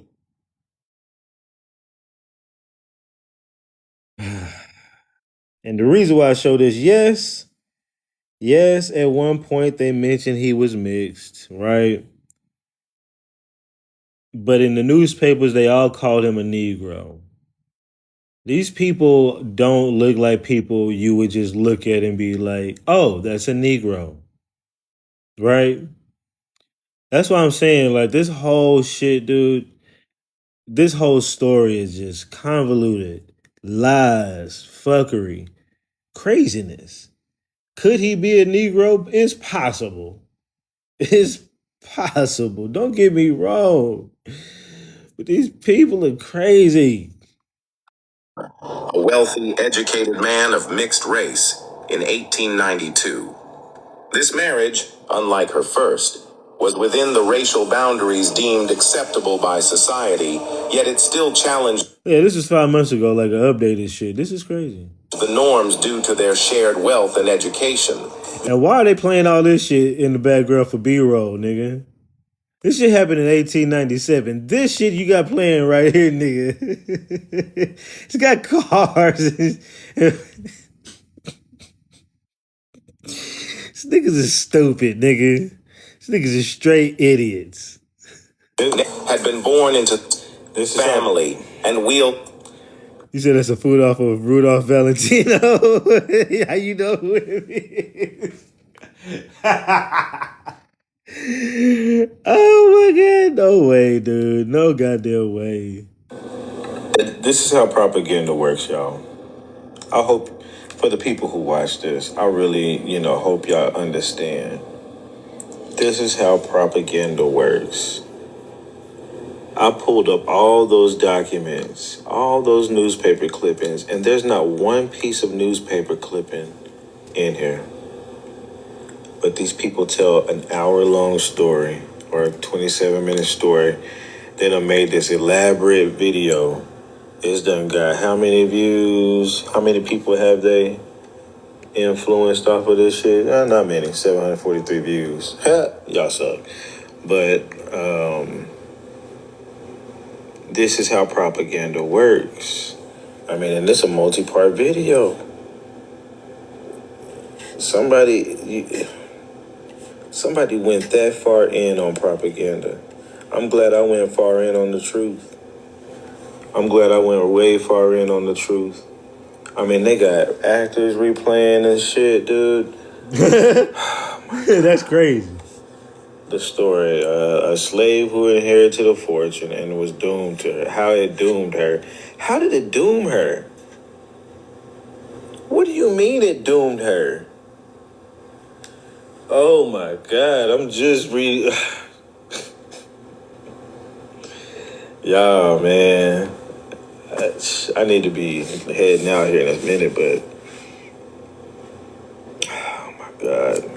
And look at the thumbnail they made. I was just saying I was going to make a video. I promise you. I was just saying I was going to make a video about how these people come up with these new YouTube videos, and they pretty much are propagandizing. It's mostly some narration over random photos, and you can't fact check the photos.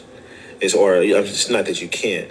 It's not hard to fact check photos either. It's just that you need something to read. You need documents. You need something. But when you have somebody just talking to you, and they're showing you photos and random videos and stuff, it really makes you think that you're watching something official.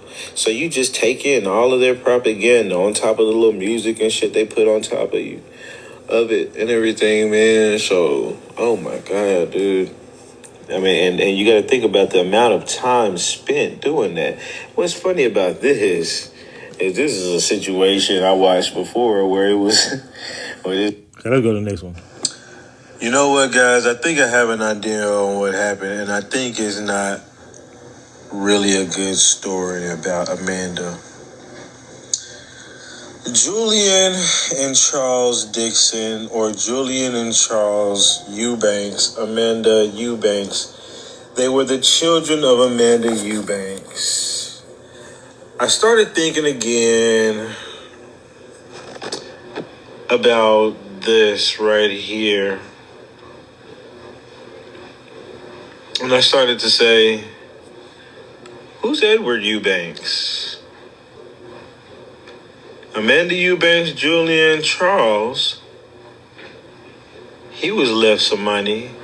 They was left some money. She was left the most. What I'm thinking, y'all,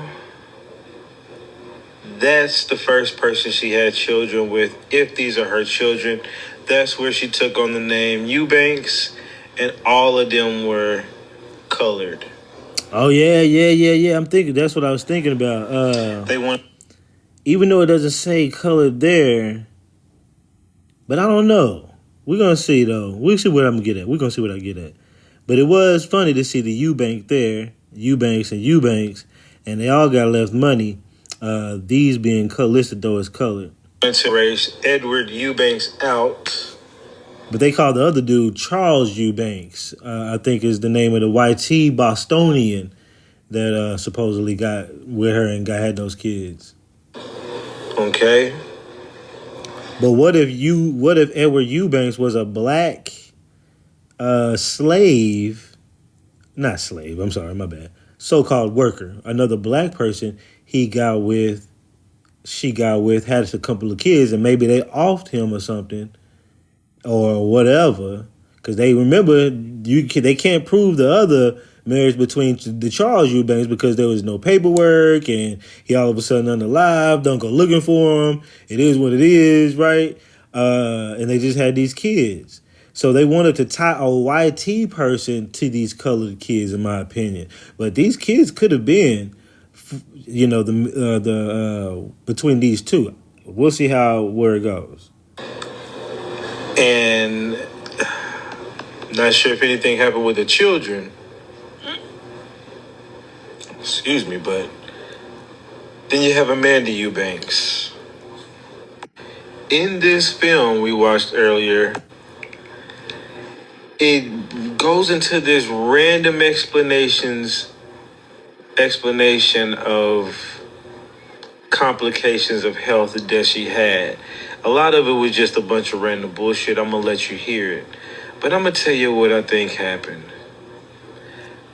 She died not long after she got with Nathan Toomer. Nathan Toomer was the colored guy that she got with, that they said in the newspaper that the white friends need to get close to him, and befriend him. Just so I can show, it shows that she married a prominent Negro, Perry, eating a little popsicle. But, not too long after this, of her getting married, Amanda travelled back home, except Charles Dixon were indicted for conspiring to kidnap the young girl. After having spent around a month in Baltimore, the ordeal was behind them, so Nathan and Amanda travelled back home to Augusta. Sadly, they were discriminated against when they were denied their first-class seats on a Pullman car. Due to this, they had to change their travel plans. As a result, the journey home was very unpleasant. Conditions while traveling were not ideal, and the very high temperatures caused Amanda's health to once again take a turn for the worse. The couple finally arrived home on the 9th of June, 1893. Upon arrival, Amanda was seen by a doctor and was diagnosed with neurasthenia, or nervous exhaustion. So we're going through basically that thing where they said that she had died, whatever, right? it breaks my heart. Making it up on the floor. That's what I believe is. Hey, y'all. What's up, y'all? I'm going. It seemed like white people who were just enslaved. Mr. Dixon's gin house by extract from the ride. This is me talking about some of the slaves, I guess, or so-called slaves, but they were really workers of David Dixon. Research.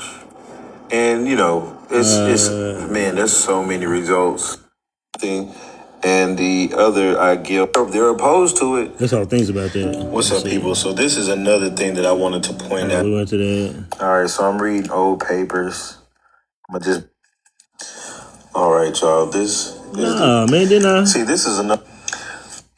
This didn't seem important to me. Yo, I took a. Oh, didn't I take? I know it didn't just stop there.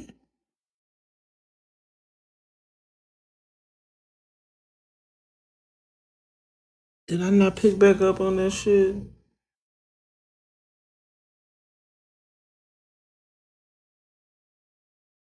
Because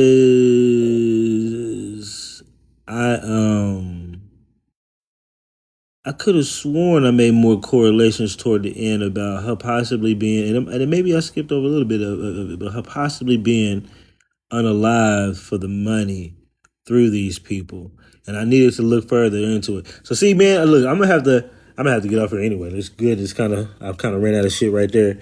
Otherwise, I would have kept going. I've been over here, my bad in the background, trying to figure out what the hell I'm gonna do.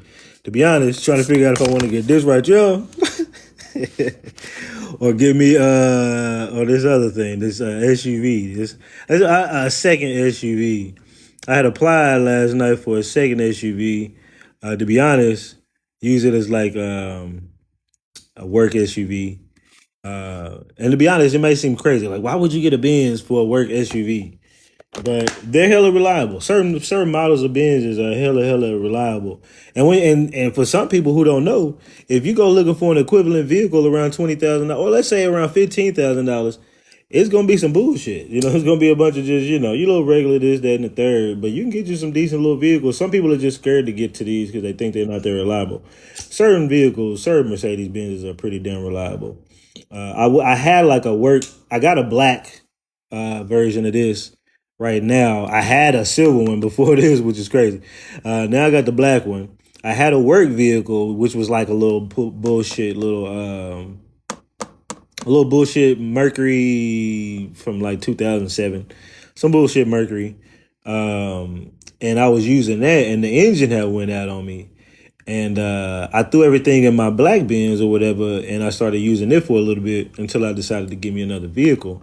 And I was basically pussyfooting around forever. I was like, all right, do I want to give me another cash car? Because I only paid like $3,000, $2,000 really, $2,100 for that little Mercury.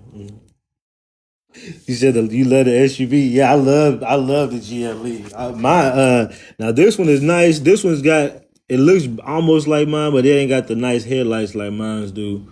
The black one I got.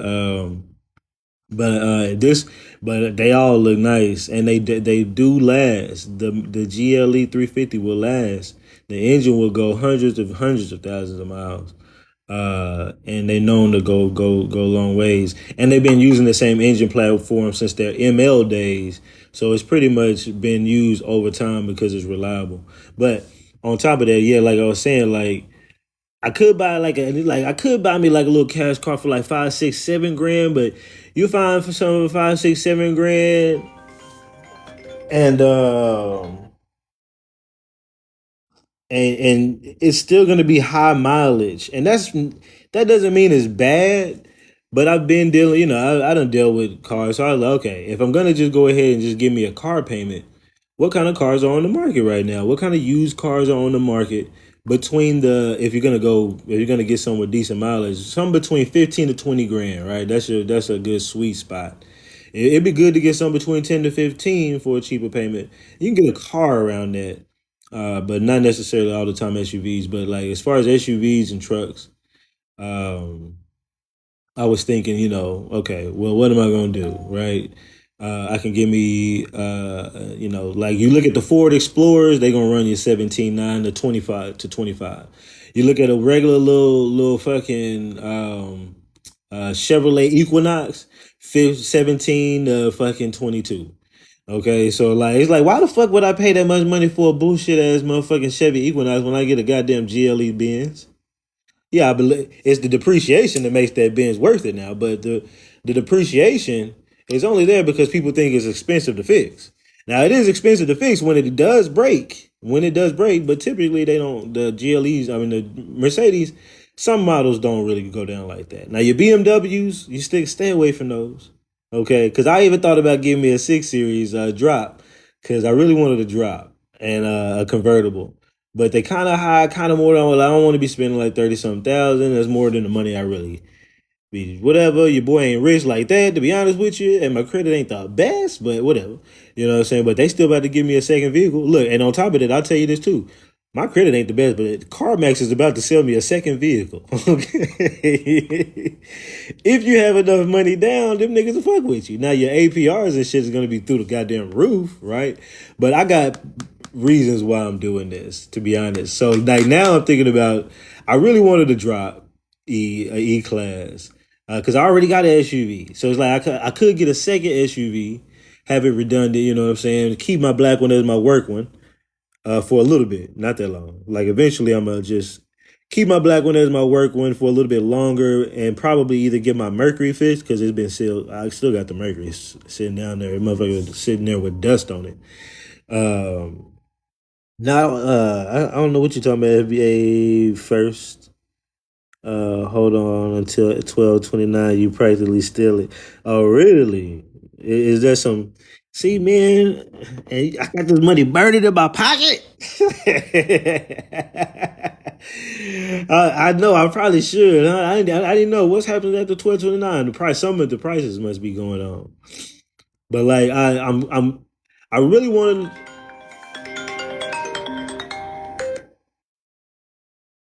I really want to drop Google. My bad, y'all. I really want to drop. And I'm gonna tell you my reason is like, my purpose is to get the vehicles that I plan to like have for like the next 10 years plus, and pay them off right now within the next 2 years, if not before that. And I got my ways of doing that. You know what I'm saying? Whatever.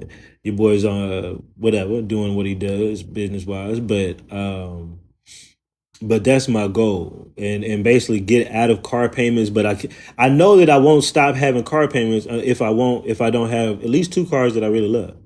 One which is an SUV, and the other one which I really want a convertible. But I can really just get this, enjoy this, because this one has that pillarless shit, and the interior is really what I want from this one. The interior on this one is a lot more updated. Looks like the damn S class with the whole lights and shit like that. And I'm in love. I've been in love with this goddamn car. It only gets better with the S class cabriolet, or the S class coupe, and that's gonna run you like 45, 40. You ain't gonna really get it even under 40 half the time if you want an S class cabriolet or a coupe. So like, I know I'm just talking. I'm talking to y'all because I'm trying to make my decision this morning. I'm supposed to be there at 11 o'clock this morning. And I mean, I could push the motherfucker. I said, not that expensive to fix if you just take it directly to Mercedes. Regular mechanics be scamming. That's real. That's real. Mercedes ain't too crazy. The parts will be a little expensive sometimes, but the labor don't be too crazy. So it also depends on the part that goes bad. To be honest, I really don't know 100% sure because I ain't never had to take one. To be honest, like I had my silver bin GLE for like I had it for like a year and a half, and then I traded it in, got the black one, and I've had this one almost a year. So in my 2.5 years of having them.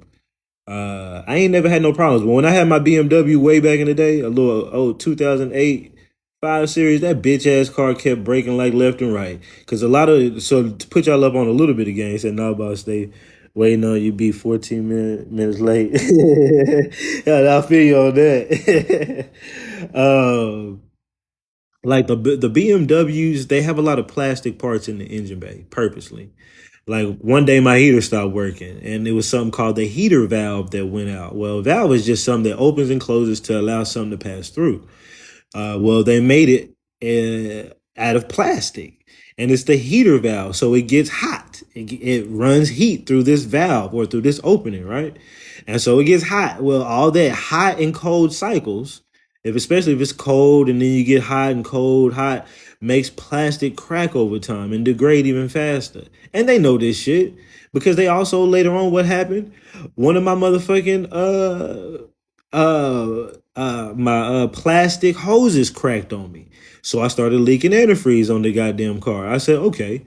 So they made that out of plastic. And what else went out? The thermostat. Because that went out, it caused a little bit of overheat to go out, and the thermostat went out. Why would the thermostat go out? Oh, it's made out of plastic.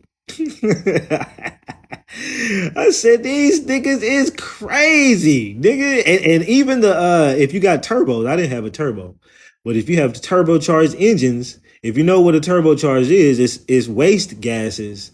So like the exhaust, when your car sends out exhaust gases, it gets recirculated in a sense through an intercooler, gets cooled down a little bit, and then it goes back through your turbo. And then it exhausts out the system.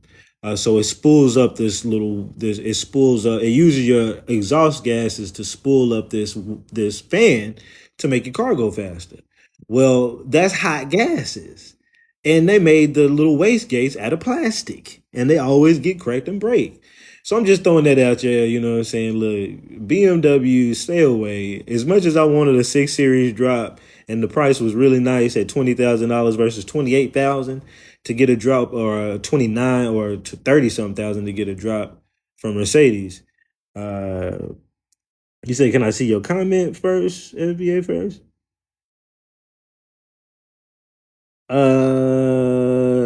No, the last thing you said was, did I get your message? And then after that, you said, did I see your comment? How about you could have just typed the comment again? I'm not about to scroll back up. I ain't gonna lie to you. Check my inbox. I'll check it. Some of y'all, I ain't saying about you. Some of y'all be like hounding me in my live stream about checking my messages, and then I check the messages. They be like, "Did you hear about Verrazano?" I be like, "You must not have watched none of my shit." I ain't talking about you. I'm talking about somebody else. But I mean, y'all calm down. Sometimes, whatever I can get to the inbox. But just understand, hopefully you didn't send me nothing that's kind of mundane. I might have checked it and might have just been like, yeah, but it might not have been yours. I don't remember. I'm just saying. Uh, you said, am I buying that now? What's up, Royal? What's up, Kenya? Possibly. I just sent him the stock number. It's either between this or this GLE coupe. I mean, not coupe. This GLE that I was thinking about. Now, I could get the older version drop. You can get the older version drop for in the 20s, but the only thing about the older version drop, I love the outside. The outside is amazing. The inside is nice. Don't get me wrong, okay? It just ain't this. You know what I'm saying? It just ain't that. You know what I mean? It just ain't that. And that's the only reason why I won't get this. Cause I'm like, do I want to sacrifice not having a drop top for them coupe? But that coupe, the cool thing about the coupe, other than the interior, is it has that whole pillarless shit. Where when you let these back windows, when you let the windows down, like that whole gap is open. And that's kind of cool, y'all like, oh, this nigga over here talking about cars and shit. My bad. I don't understand. But that's what I'm supposed to be doing this morning. You just got a new car. I know. And they about to give me another one. You know what I'm saying? They about to give your boy another one. And it might be black too. So imagine I got the black GLE and the black coupe E class. I'm gonna be doing my thing. You know what I'm saying? She said, must be nice. You know what I'm saying? But I got reasons for it. If I get the coupe, I am kind of splurging. I really should get another work vehicle. But if I get this as a coupe, I'm going to just fix my work vehicle and deal with the problems. Because the heater don't work in that bitch. No, the heater works. The AC don't work in that bitch. The goddamn back hatch don't work. All kind of little stuff don't work. So it's like, but I'm also like, do I want to spend $20,000 on a second GLE as a work vehicle, or do I want to spend $28,000 and start a little something and fuck with just say fuck it, I'll get the Mercury fixed up, nigga. Throw another engine in the Merc. Say get the sedan. I know the sedan you can get cheaper. The sedan you can get around 20, and for some reason, don't get me wrong, it looks almost the same. The interior is the exact same. And that's really why I'm doing it, is mostly the interior, but oh man, that coupe. Something about that coupe. I can't even lie to you. The coupe. He said, "Have you seen the new Chevelle?" Did they actually? I've seen some. She said dibs on the passenger side. I seen some. I seen some old school renderings of people making, but I haven't seen like anything official. And it's been a while. So if something new came out with some a Chevelle, no, I hadn't seen it. Yeah. So yeah, I'm trying to figure that out this morning. See, Chief EJ know what I'm talking about. He say go cool. You know that's what's gonna make the ladies' panties drop right there. You know what I'm saying? They gonna get in that coupe, feel good. You get that photo, it's cool. It's cool. You know what I'm saying? Don't get me wrong. The photo you pushing. Now the photo looks nice if you in something like a S class. You get the photo. If you're in something like a Bentley, you get the photo. You know. What's another good looking photo? Some of them Genesis look nice as a photo. And don't get me wrong, the E class looks decent as a photo too. It just doesn't have as much of a presence to me as the S class does as a four door, and then I know I'm being picky because it really ain't that big that difference. I'm just tripping. If they weren't any, you'll need something to put around it. Say if they weren't any, the Chevelle is a coupe and a drop. Ooh, hold on, let me type that in. And a muscle car. Don't get me wrong. I was looking at the Mustangs because I drove a Mustang drop that I had r- rented on Turo in Miami one time, and that shit was amazing. That shit was fun. I'm just so much of a luxurious guy. Let's say new Chevelle. Let's see if it shows it. Just 2026 model year renderings possible. Let's see. The return Chevy specs.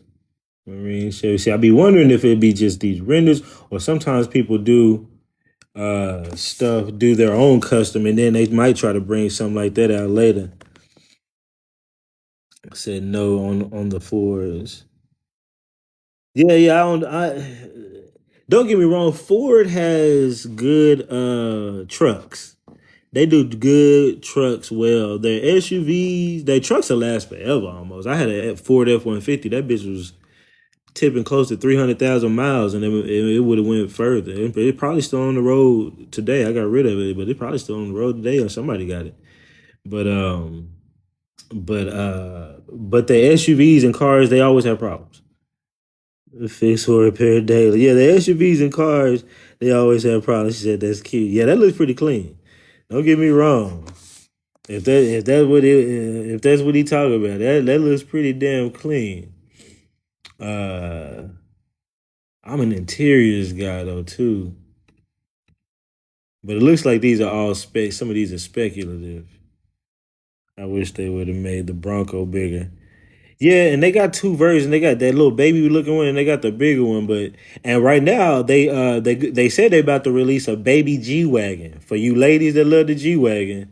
They about to release a baby G wagon up out there. It's still probably gonna be expensive than a bitch, but it ain't gonna be as expensive as the G wagon, likely. And what will it look like? I don't know. They say get the Mercedes. Yeah, nah, I'm definitely going between today either this coupe or this work vehicle. I really don't want to spend that much money on a work vehicle, to be honest with you. Like, and it's not that I want. To be honest, I'm only going to be working out of it for so much longer. I do detailing, but a lot of times, especially during the winter time, I give a lot of the work to my detailers. So I don't really. He said, "Go cool, bro." See, man, that's what I'm talking about. That's what I'm talking about. That's the energy I need. Niggas let you know. Sheep EJ, y'all let the niggas know, man. Get the coupe. Y'all know what it is. You know what I'm saying? That shit slick. That shit clean to a bitch, man. It's hard not to. I'm probably gonna be doing that. I just texted the dude. I was like, man, can I change this? He said, yeah. So I just hit him with that stock number. And then we'll see. You know what I'm saying? It's a little bit more down, but I really won't need another car for the next 10 plus years, if that. I'll be good with my little GLE and this little coupe. Don't get me wrong. The only thing I'm gonna tell you right now, the only thing else I want besides an S class or a damn I'm a Mercedes fan if you can't tell. Besides the S class would be like a Bentley or a goddamn Rolls or something. So I can't get that until a nigga gets super rich. So really, to be honest with you, I'm thinking about my retirement also. So for those who never thought about retirement in such a way, like if I got certain things that I do to get that I can pay these off within the next year and a half. Like this car of 30K, I could probably pay that off within the next year and a half, 2 years max. And this GLE, same thing. So my goal is to get two cars that I wouldn't mind retiring in. Why? One, you want two cars because you want redundant vehicles, right? Appreciate that, Kenya. He said no Jag. I thought about that. I looked at the Jag F-type drops. Sometimes you can find an F-type drop around in the 20s. My limit right now is in them 20s. Like 28.9 is really pushing it for where I'm gonna be at. But you might find a Jag drop around there. You can find some SUVs around the 24s and 22s, and they look real nice. Don't get me wrong, but yeah, nah, like for your retirement, think about like if you get to a certain point to where you're making good money, making decent money, right? Instead of blowing it on a bunch of shit, women and trips and everything else like I did in the past, you should first think about how you can get rid of your future bills. Well, first you need to find something that you're gonna be content with. Also think about your goals. So like my goal is to always have nice cars. So, but I also don't want no car payment when I turn 60. Okay. So if I get nice ass cars now in my 40s, I'm 42. Like I can stun in these cars probably at least the next 10 years. I'll look at least somewhat up to date, right? For the next 10 years. By age 50 something, I shouldn't give a damn about staying up to date on with motherfuckers. Now it's just about, do I really care about the car that I really like? And I can love these cars. Like these cars right here, I can love these cars for the next 20, 30 years, to be honest with you. So one, get two cars because you never know when another car is going to break down. Two, get two cars that you really love. And three, pay them off fast if you got the ability to. If you don't, then fine.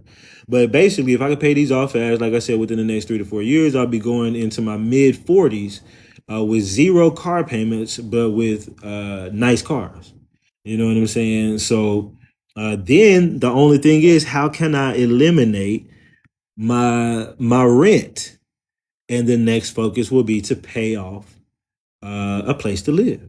You know, my focus is the next place I want to live is Miami. I want a condo downtown Brickell area or so in Miami. I've been saying that for the last 10 years, to be honest. And to be honest, that's been my goal for the longest. But when I got to Dallas, I moved from Oklahoma to Dallas. I'm just kind of telling my little life story ranting on right now. But when I moved from Oklahoma to Dallas, I first was like doing other little jobs. First came in as like a manager for some satellite technicians. Then I started getting other little positions, became an engineer, did some traveling, came back. Then I did engineer for like telecommunications and cable companies. Then I did another job where I was traveling, installing stuff in cars and fleet vehicles and buses and other shit.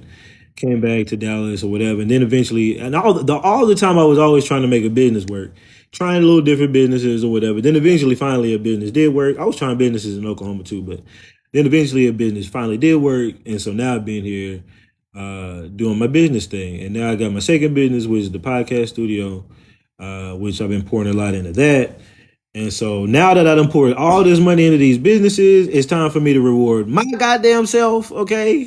So people might be like, why you putting all this money up? Look, man, I done put thousands of dollars into my podcast studio, camera equipment. I got at least $12,000 to $15,000 just in camera equipment alone. And then you talk about like, and I'm not bragging whatsoever. This is really just talking about like, cause I ain't got just money in the bank just sitting there chilling like that all the time either. Like this is grit, grind, investing, getting little things, a little come up. Sometimes I get little small, little incremental business loans. Because if you do have payments. If you do your payments through Square, throw a little game out there for you. But if you take in your payments through a certain merchant account, like Square or some others may do it, I don't know. But Square will start offering you certain things. Not only do they offer me business loans all the time, which is, to be honest, I'll just be honest with you. That's how I'm gonna pay this motherfucker off. I just got me a $14,000 business loan, okay, through my Square, just to be transparent with y'all. And I don't need to invest it in anything else. The last time I got one, which was I get one almost every 6 months because I pay them off about 6 to 7 months because it comes out of all of my funds all my payments. So the money has to get paid. So I love doing it this way because it forces me to pay it back, and I pay it back hella fast. It's almost like I'm putting almost like $1,500 to $2,000 a month towards the payments, which is a lot. Don't get me wrong, but it's also forcing me to stick to that. So if I actually buy one of these cars, put 10K down or whatever, then it's only 30,000. The next 6 months I get another one, put that down. Next 6 months I get another one. The car is pretty much paid off. You see what I'm saying? So I can do that through business loans, or I can do it, try to save it up through my little whatevers. But whatever. But that's kind of how I'm gonna do these. Because the last several ones that I did, like when I first started getting them, first of all, they don't give them to you that high. Like when you first start getting them, they like 1,000, 2,000, whatever. You pay those off. Then they start giving you, but like my last 6 or 7 of them have been well over 10K. You know what I'm saying? Every single time. He said he enjoyed. My bad, I ain't been looking down. Y'all reading. I've been just kind of ranting, but they've been around that much every single time.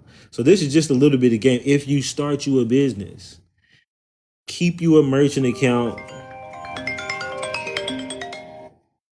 Keep you a merchant account with one of these particular folks, because also they just offered me a credit card, American Express credit card. Now this is something new that they just started doing. It literally, I just got this like last month.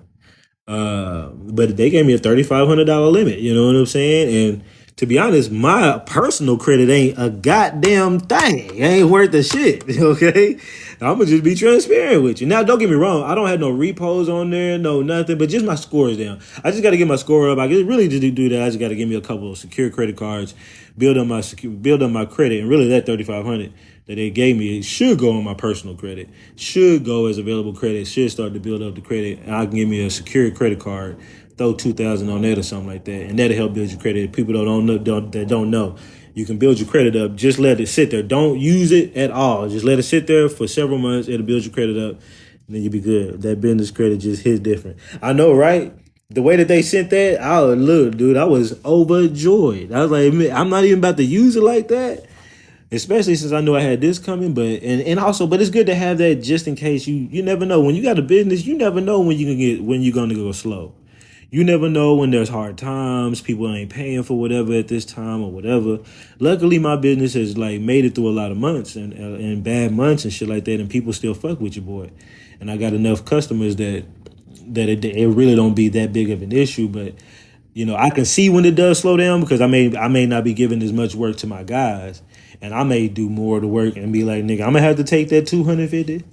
I can't give you that is today, but you go through your times. But like one of my friends, she was just telling me like, well, I don't want to say she's like an old friend, but like I helped her with her business back in the day. She was doing good. She did real good. She does real good. She's an esthetician, licensed and all that. But she was asking about video work, podcast, and I just met, maybe I shouldn't throw a business out there like that. Let's just say people ain't doing as well as they used to, okay? And she admitted some stuff, whatever. And I'm just saying, you never know when you can have hard times. And so if you do start a business, keep taking your payments through a merchant account. If you don't have good enough credit to get business credit and shit like that, over time you will start getting loans. You will start getting credit offers and shit like that. And unfortunately, like I done paid off a lot of loans to them. I done paid off over $150,000 in loans to them over the past several years. And what's funny is like, not funny. What's fucked up is none of that goes on my personal credit. So that's what I wanted to tell you. None of that shit's gonna go on your personal credit. This 3,500 that they just offered me on an Amex card, that might. I don't know yet. I just got that. That might show up. I'm gonna have to check my credit in 30 days to see if that actually does. But the other little loans they give you doesn't show, which it would show. It would make my credit look amazing to have all these loans paid off. But I ain't mad at it. You know what I'm saying? They give you a loan. They don't charge you hardly anything much in interest, and you pay them off within 6-7 months, or depending on how your business is going and how you pay. Okay, I don't want to say that, but that's how that's typical for me. So anyway, I'm just going and rating. Appreciate y'all being here, man. I'm about to get off here. Need you say in your hood. He be in your hood. They create business credit, yes, or pay balance each month. Yeah, or at least pay the balance at the end each month. Don't hold any balances. And it's not that it's gonna hurt you that bad, but like it will if you hold a high balance. Your debt to income ratio starts going up.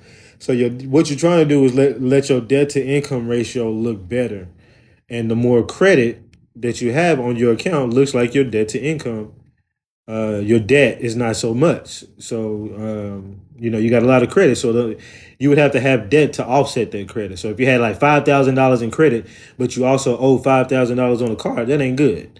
But if you have $5,000 in credit, nobody's touching it, and you also ain't got nothing bad on your shit. That's kind of what kind of helps you earn some points.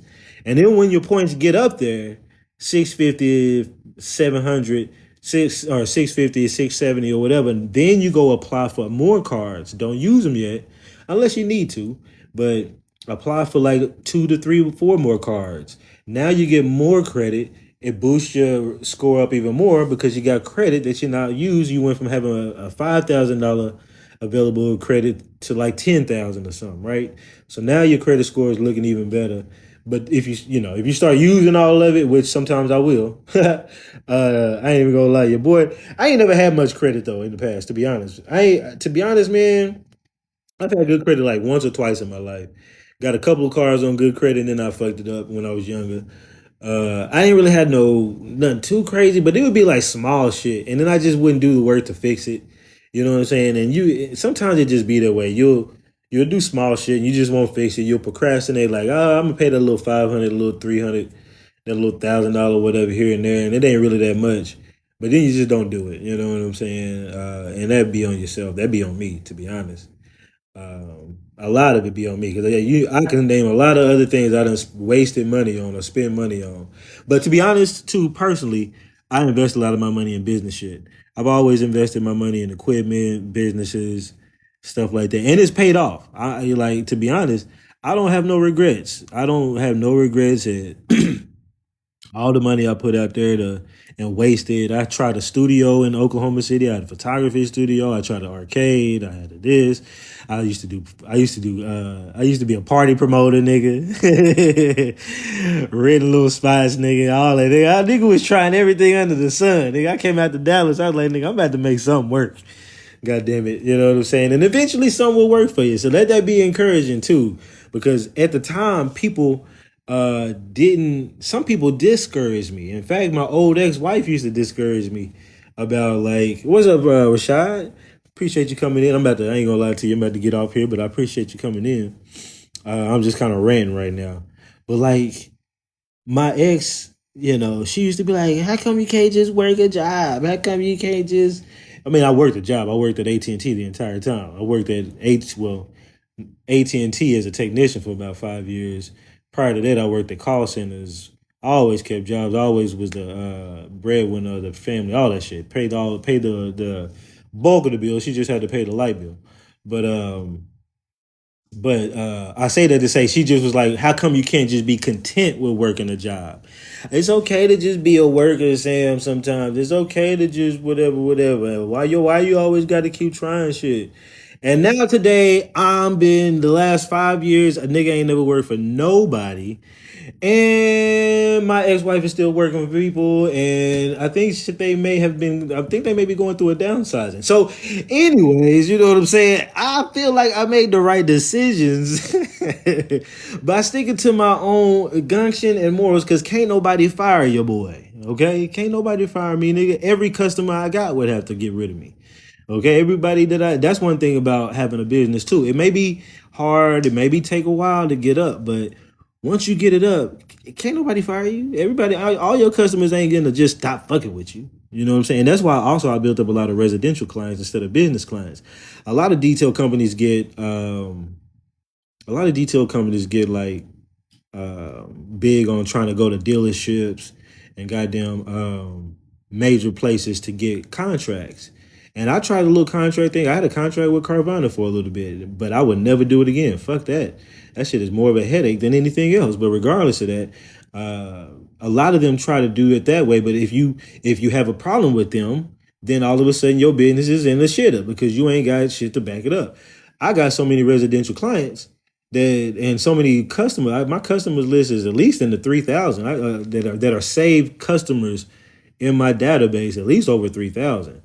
And that's what's going to strengthen your business in the long run. So for those of y'all that do hair, nails, beauty businesses, whatever the case, service businesses, niggas out there, whatever skill you got, figure out what skills you got, or if you don't have them all, go figure out ways to get you more skills. Some of this stuff ain't even much skill. Like detailing cars really ain't much of a skill. You know what I'm saying? It's just about trying to get your customers up.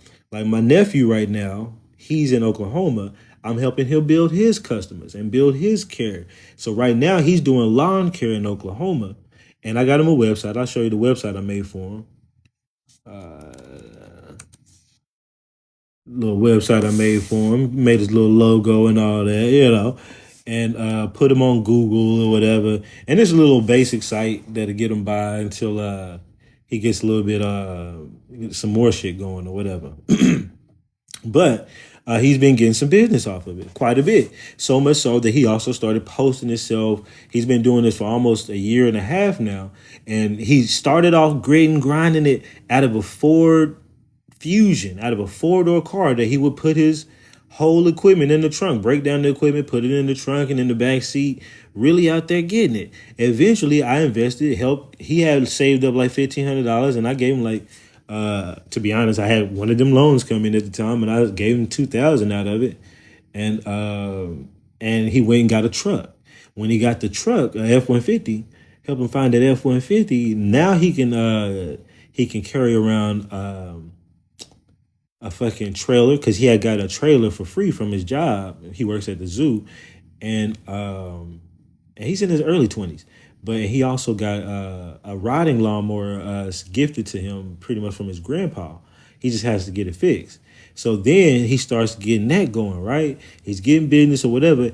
Now he just got hit up by his aunt for to do contract work for the city.